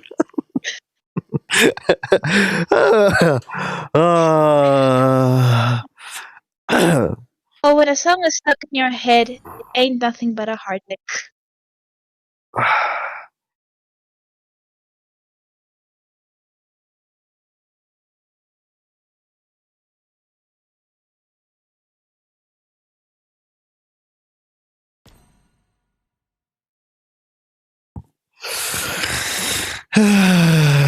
All right, let's start. Ready? Let's go. Yeah, apologies for my silence. I'm just gonna wake up properly and then I will be ready to cast. All right, no stress, no stress.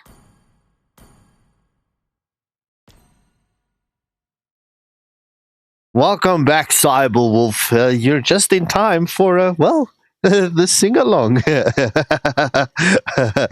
Oh my word! What is this?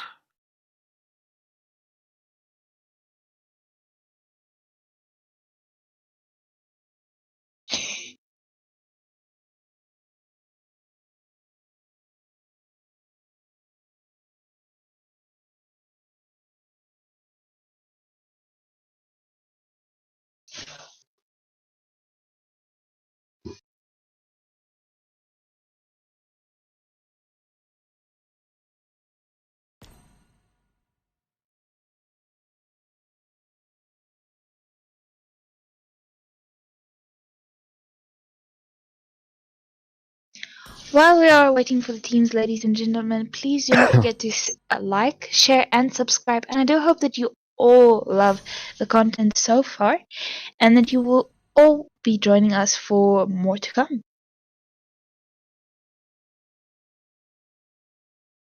Well, let me just tell them only 2 members' names match the ones we have on the roster for Mystic.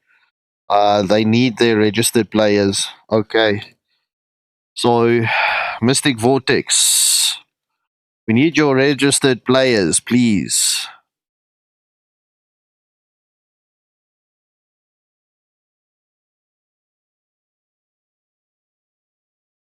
If they do not bring the registered players on time, that will be a disqualified forfeit, correct? Yes, that is a disqualification then towards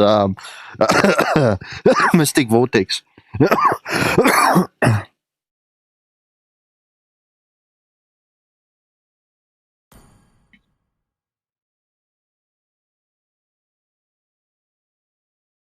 Will be a DQ.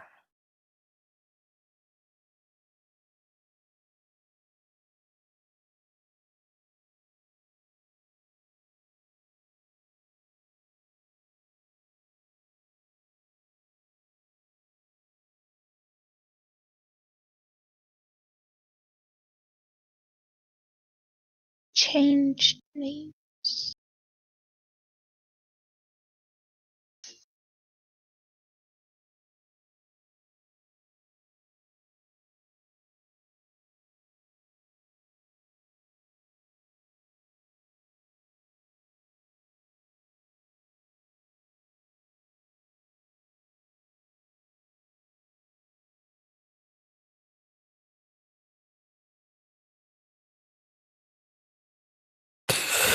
It is just ironic, right?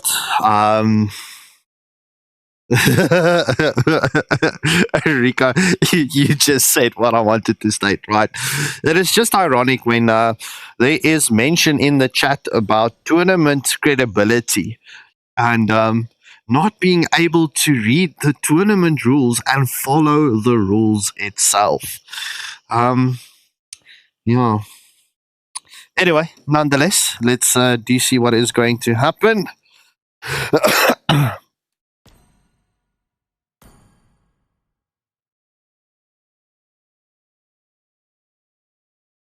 This is why people should always read the rules before entering a group chat or before entering a tournament. Ain't nothing but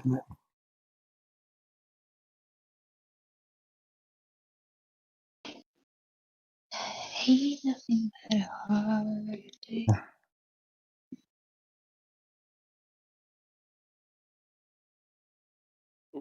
Okay, I'm to cost. You see that there's a little bit of interesting admin happening here.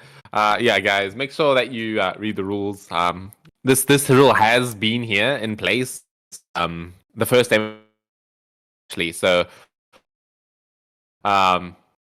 there shouldn't not really be an excuse for it. Yeah, I mean, I personally I would let it slide, but the rules are rules. Yeah, unfortunately, what will we do in society if wait, can I say this? You know what? We are not part of the cancel culture, so I'm going to say it. We live in a society. We're not a bunch of animals. There's rules for a reason.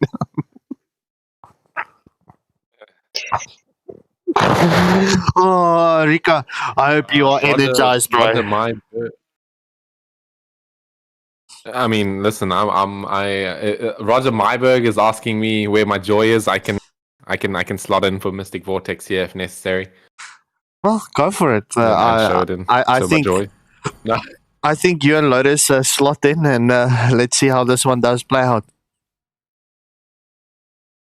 I'm Oh, a registered MSA player. I haven't changed my name.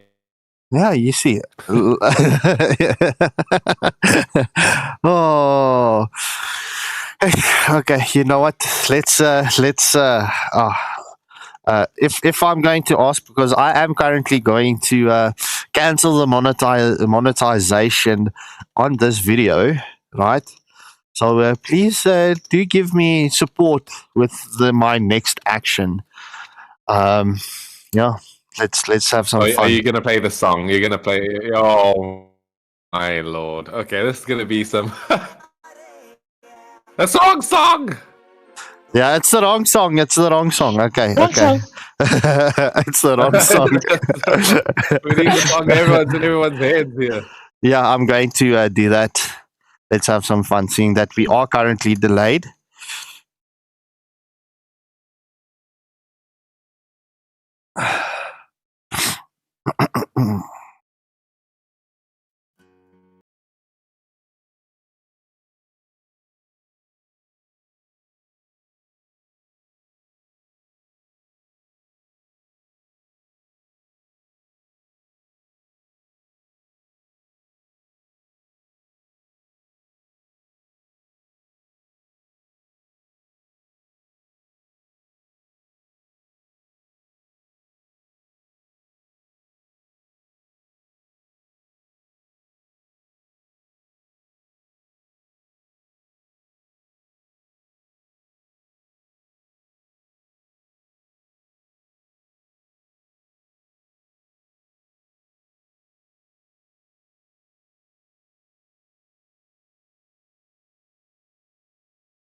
song.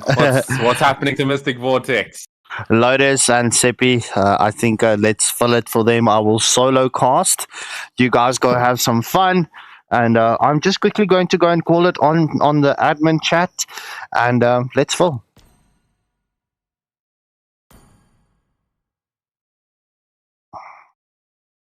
Hmm?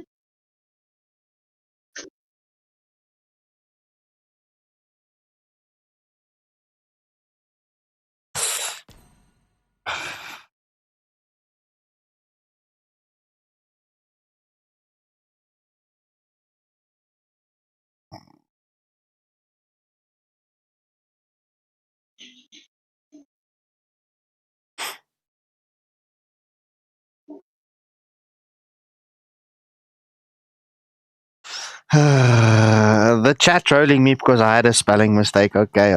My bad. Okay, so the verdict is that it will be it is correct. It's going to be a no-show and a forfeit for the side of Mystic Vortex. The rules does clearly state no name changes within phase 1. So, unfortunately, that is the case. Yeah, so automatic win going to Backstreet Boys, fun. Let's go. It is not ideally how we would like to have this play out.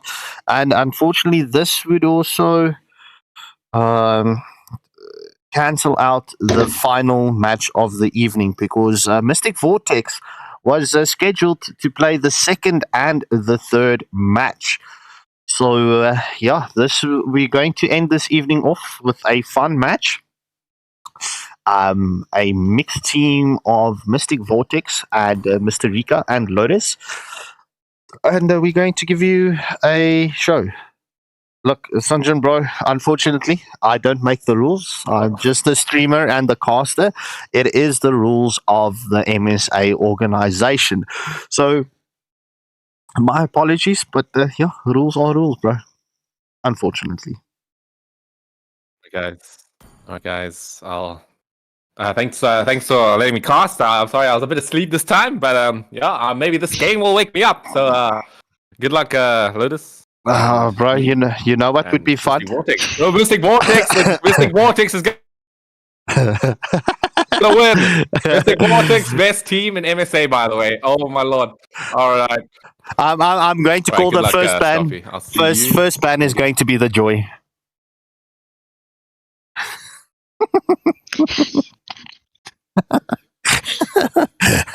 Disconnecting from the call. All right, so ladies and gentlemen, that does only leave me left. All right, so Lotus with the first ban for the side of Mystic Vortex, or shall we say Mystic Vortex and Co. It is Rika and Lotus into the mix. Let's see how this one does play out. This is going to be a fun match, and this will be the the last one of the evening. As I do see, the trolls is not stopping. Why are you trolling me? Come on, it's not a Mlbb stream without a Christopherson moment here at Waylander Gaming. So, ladies and gentlemen, please hit that like, share, and subscribe. We are definitely going to need your support into this matchup because I did cancel out the copyright or the monetization for the stream due to the fact I was playing Backstreet Boys to entertain each and every one of you. So please show the love and the support back to me with that regards. Well, to the Waylander Gaming crew. But first bands being Zushin and Glue. No one can escape my iron fist. Your team is banning.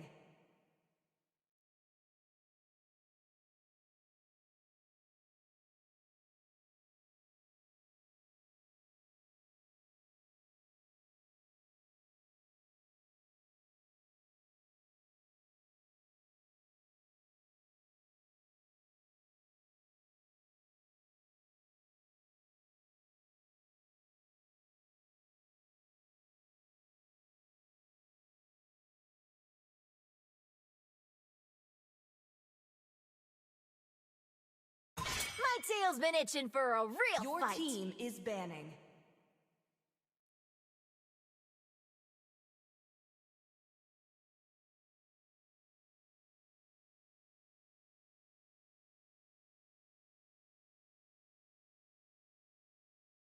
So Cyber, I was just quiet there for a second. I was just typing a message on the MSA admin group as we do see Kalia, Badang, and Armon being banned out from both sides. Gel dot heart dot asterisk dot heart. Let's just say Gel with the next ban for the side of Backstreet Boys.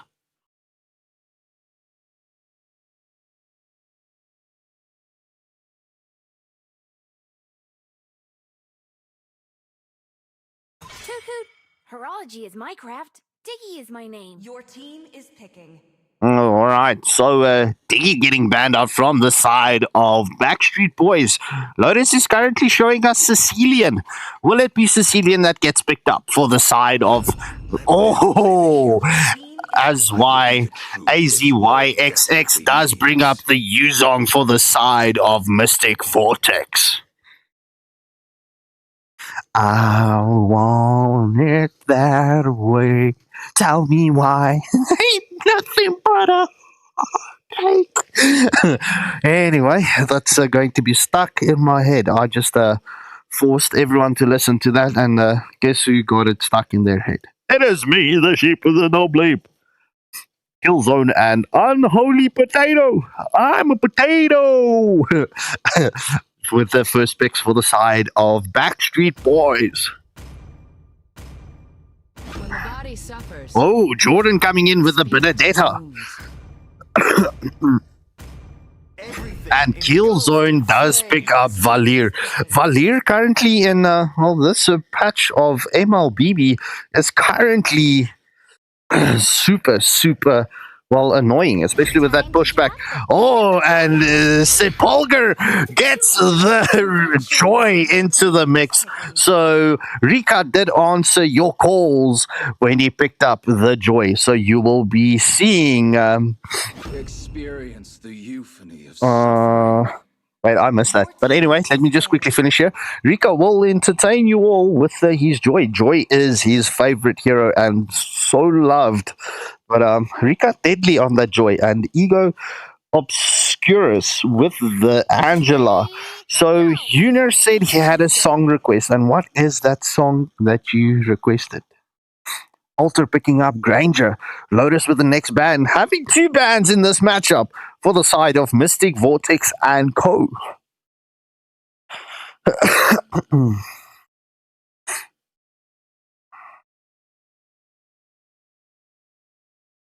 What will we see for the side of Lotus? What will she ban? Will she ban out her boyfriend Hayabusa?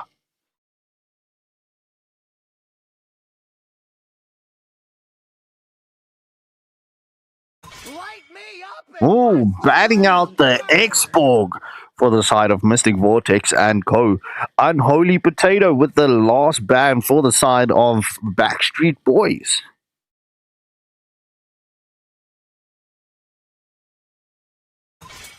Oh, batting out Honeybee.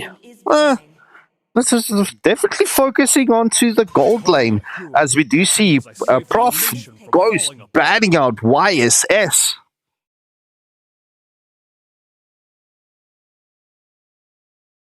All who dare stand in my way Your will be team is devoured. picking.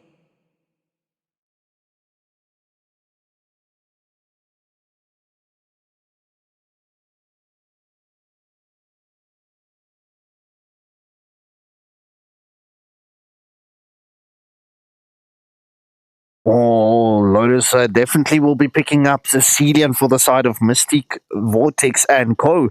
As Prof Ghost is showing us Kimmy. Kimmy is a deadly magic damage marksman.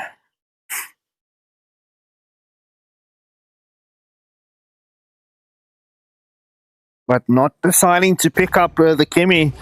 Picking up the 1-1.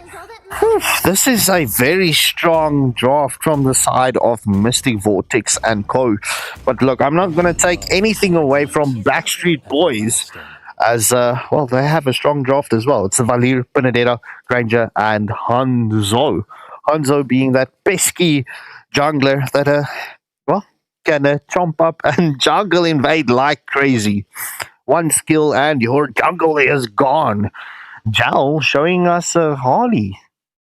This is my question is, will it be Harley Rome though?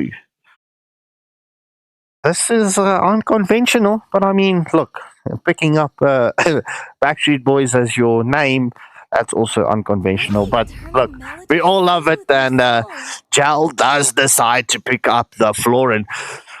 Mystic Vortex, I hope you're ready for the sustainability that is going to come in from Florin. Florin, you know, with that heals that she does bring to the table, could be devastating.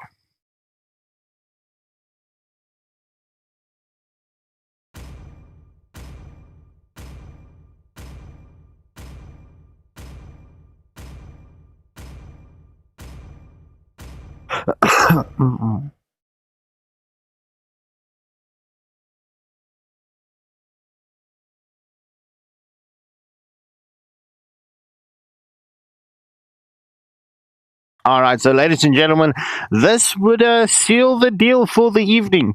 You will be picking up the dubs in this unconventional last match. Unfortunately, Mystic Vortex getting DQ'd. I wouldn't say DQ'd, but just forfeiting from the entire matches that they had set up. So that does open up a spot in the MSA Cup for the members that did register. But Backstreet Boys with this collector skin collection. Yeah, so let's have fun with the stream, ladies and gentlemen. I am going to ask you to keep me busy in the chat as I am solo casting and the recall spams coming in from Rika. Let's get this proper camera angle on the Joy. Let's give him that moment of shine in the tournament lobby. But without further ado, Mystic Vortex did go for the blue side buff rotation first, so we will see that early engagement onto the Granger. Hanzo currently just taking his time in the top jungle, trying to go for that jungle invade, but opts to go for the litho.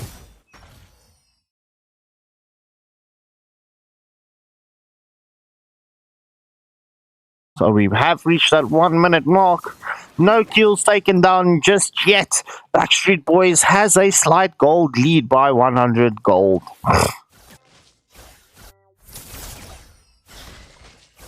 Ooh, we do see Mystic Vortex and Co coming for this rotation onto the Granger. Will we see that wraparound play coming in from Joy as we do see the Hanzo is onto the Lizard. Oh, Joy is onto Hanzo. Will we see the Electro Beats? Yes, sir. First blood going to the Angela, but the engagement does continue as Joy does get a pick-off kill onto Valir, but is slain in the process. So it's a 2-for-2 exchange.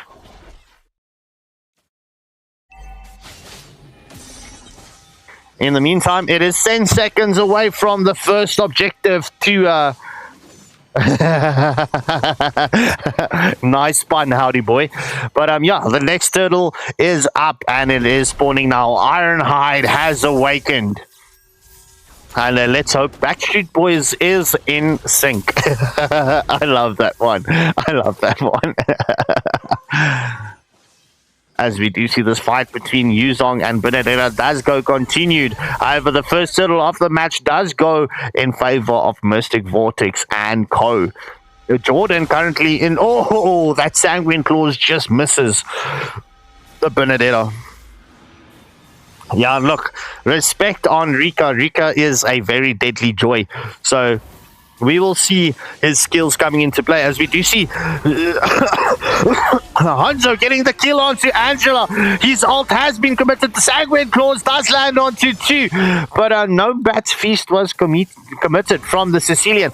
But in the meantime, Granger did get a solo pick off into the Benedetta that did rotate all the way to the bot lane, and Yuzong got a return kill as well. So it is currently 3-4-4. in favor of Backstreet Boys having that 500 gold lead as well. In the meantime, we do see Joy getting that pick off onto Granger. Angela with a hard guard is onto Joy, so we will see that sustainability coming in onto the Joy. This is a beautiful combination for the side of Mystic Vortex and Co.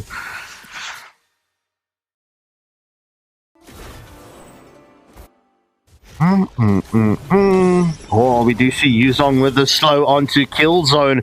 Valir does take a lot of damage.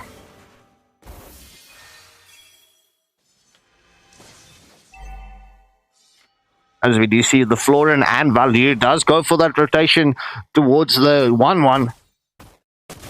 However, we do see the engagement onto Prof.Ghost. 1-1 is in a lot of damage, danger. As we do see the pick-off from Granger. Destinata does land. However, Lotus with a Bat's Feast onto Granger. However, Rika is into the backline with the Joy.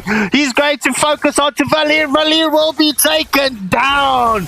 GG's well played, but Benedetto is into the mix as well. Will we see a double kill getting picked up from the Joy as the next Ironhide has spawned up? Let's go, chat. Let's go.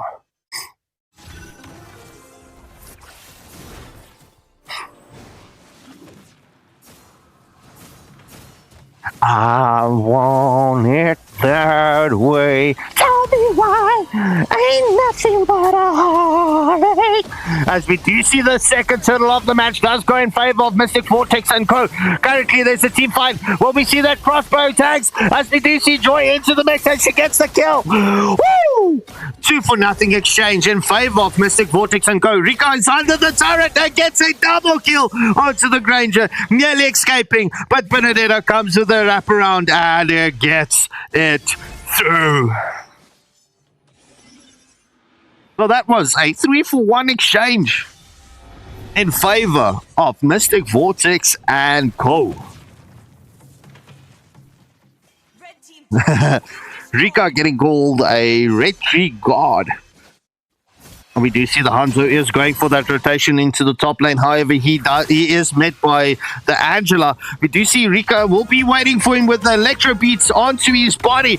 Will we call back? Yes, we will see that kill as the Joy is onto it. As we do see Yuzong in the Black Dragon does take down the Valir. The Yuzong comes in and saves Joy. However, Benedetto does not get that Ecliptic Blades off onto the Joy. But we do see the Hard Guard onto Yuzong, giving him that extra sustain. Whew. Currently, two tier 1 turrets has been taken down in favor of Mystic Vortex and Co. So we will see that last tier 1 turret being taken down as well, as Yuzong does get that pressure onto the tier 1 turret. Ladies and gentlemen, please hit that like, share, and subscribe button. And please throw in maybe a super chat or two. I would appreciate that, as I did have to cancel, well, the monetization just to play you that beautiful song to get you in the mood. As we do see the jungle invade is unsuccessful. Valir does steal it, but the electro beats from Joy is into the back line. Joy does get the kill onto Valir. The Ecliptic Blade from Benedetto has been committed, but it is currently a 3-for-0 exchange in favor of Mystic Vortex and Co.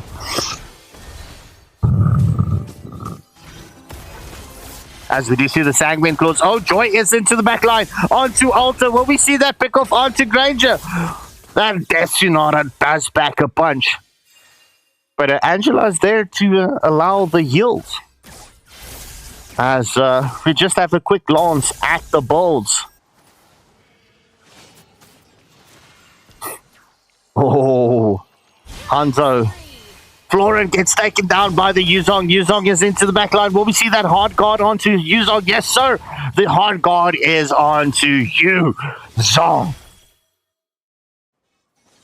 But we do see that the third and final turtle does go in favor of Mystic Vortex and Co. Currently, Backstreet Boys is on the back foot here against this Mixed Masala team that is playing for Mystic Vortex and Co. Oh, Joy is onto Benedetto. The electro beats was committed. As Angela is focusing and Yuzong does get the kill onto Unholy Potato. I'm a potato.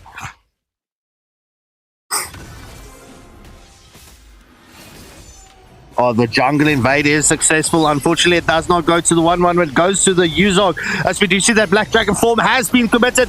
The slow is onto Gel, but the engagement does continue, and Yuzong is such a tanky boy with the hard guard onto him. Will we see that 14-inch dragon? No, sir. Joy is taken down by Lavalier into base. Oh, my word. Or just, shall I say, just before the base. This is so hard to focus on to everything. As we do see that Desunara coming in from Granger. Lotus does get that Sanguine Claws. The Bat's Feast was committed. That is another tier 2 turret taken down for the side of Mystic, Vortex, Co. and Co.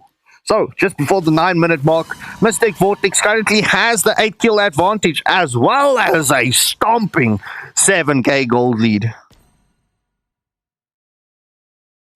Let's put some focus here on Rika. Let's just hide this. My bad. If you want to report the cameraman, now is the time to do so. Alright, enough fun as we do see 1-1 does pick up a double kill off screen. Sicilian coming in with the Sanguine Claws does pick off the Florin, but the Hard Guard was committed onto 1-1. 1-1 being able to escape the base.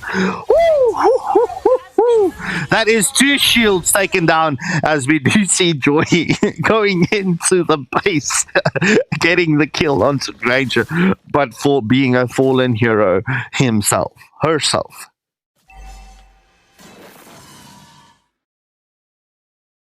Alright, Hanzo does commit the shadow kill onto Yu Zong. However, the Hard Guard has been committed onto the YZ. We do see that focus onto Florin.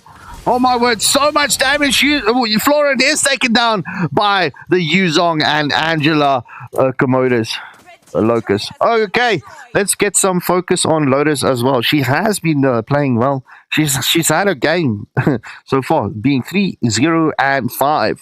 So let's see if she's going to get this engagement onto Hanzo. That Sanguine Claws just being committed to just allow Rika to take the first Lord of the match.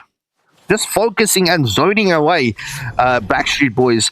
We do see Jordan Benedetta coming in for that rotation. Oh, she does use the dash out. She still has the Ecliptic Blade into the mix. The Hard Guard comes on to Joy. Clutch, but Hanzo does finish off the Joy. But 1-1 is into the mix. Will we see that crossbow tags? Yes, we do. As the Granger 1-1 gets a triple kill. Maniac for the Joy. As Jordan does steal the fun and not allow the 1-1 to get a savage. So it was a 4-for-2 exchange as another tier 3 turret has been taken down. However, monster kill for the Yuzong. And this would see Mystic Vortex and Go take this match, well, quite dominantly. And that's it, folks. That is it. So we are going to be concluding this evening at this was this was an unconventional match, but GG's to the team. This will not count towards Backstreet Boys and their points. They are going to pick up the automatic W onto Mystic Vortex. So MVP going to the side of AZYXX with the Yuzong coming in clutch. Rika just trying to show off his skills. He did do some damage and he is a proper Joy. So that was troll plays definitely from him. I've seen a lot better plays on his Joy. So don't judge him on this match, please. But nonetheless, viewers, thank you for joining us this evening. It is going to be sad to say this, but this does conclude the stream. Luckily, we did have a best of 3. Well, listen to me. The first best of 3 went to a sudden death round. DBZ clutching it 2-1 on RVP. So we will have the teams back tomorrow. And we will see what happens to Mystic Vortex for tomorrow night's streams. If they're not able to make it back, that would then automatically DQ them from the tournament. However, ladies and gentlemen, I am going to ask you to please hit that like, share, and subscribe button. I hope you enjoyed the stream, and I hope that song got stuck in your head. So without further ado, I am going to have to say goodbye and good night. I don't know if my co-panelists are back. Any last words from you? Yeah, we're here. Yeah. I kind of trolled toward the end of that game, but otherwise, GG's to the Backstreet Boys.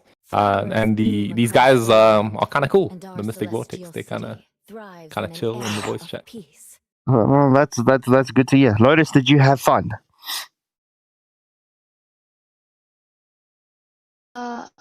Is it still streaming? Yes, it is still streaming. A ruler's work is never done. Sorry, Your my presence Discord is kept not bugging up, so I wasn't sure. Lotus, did you have fun?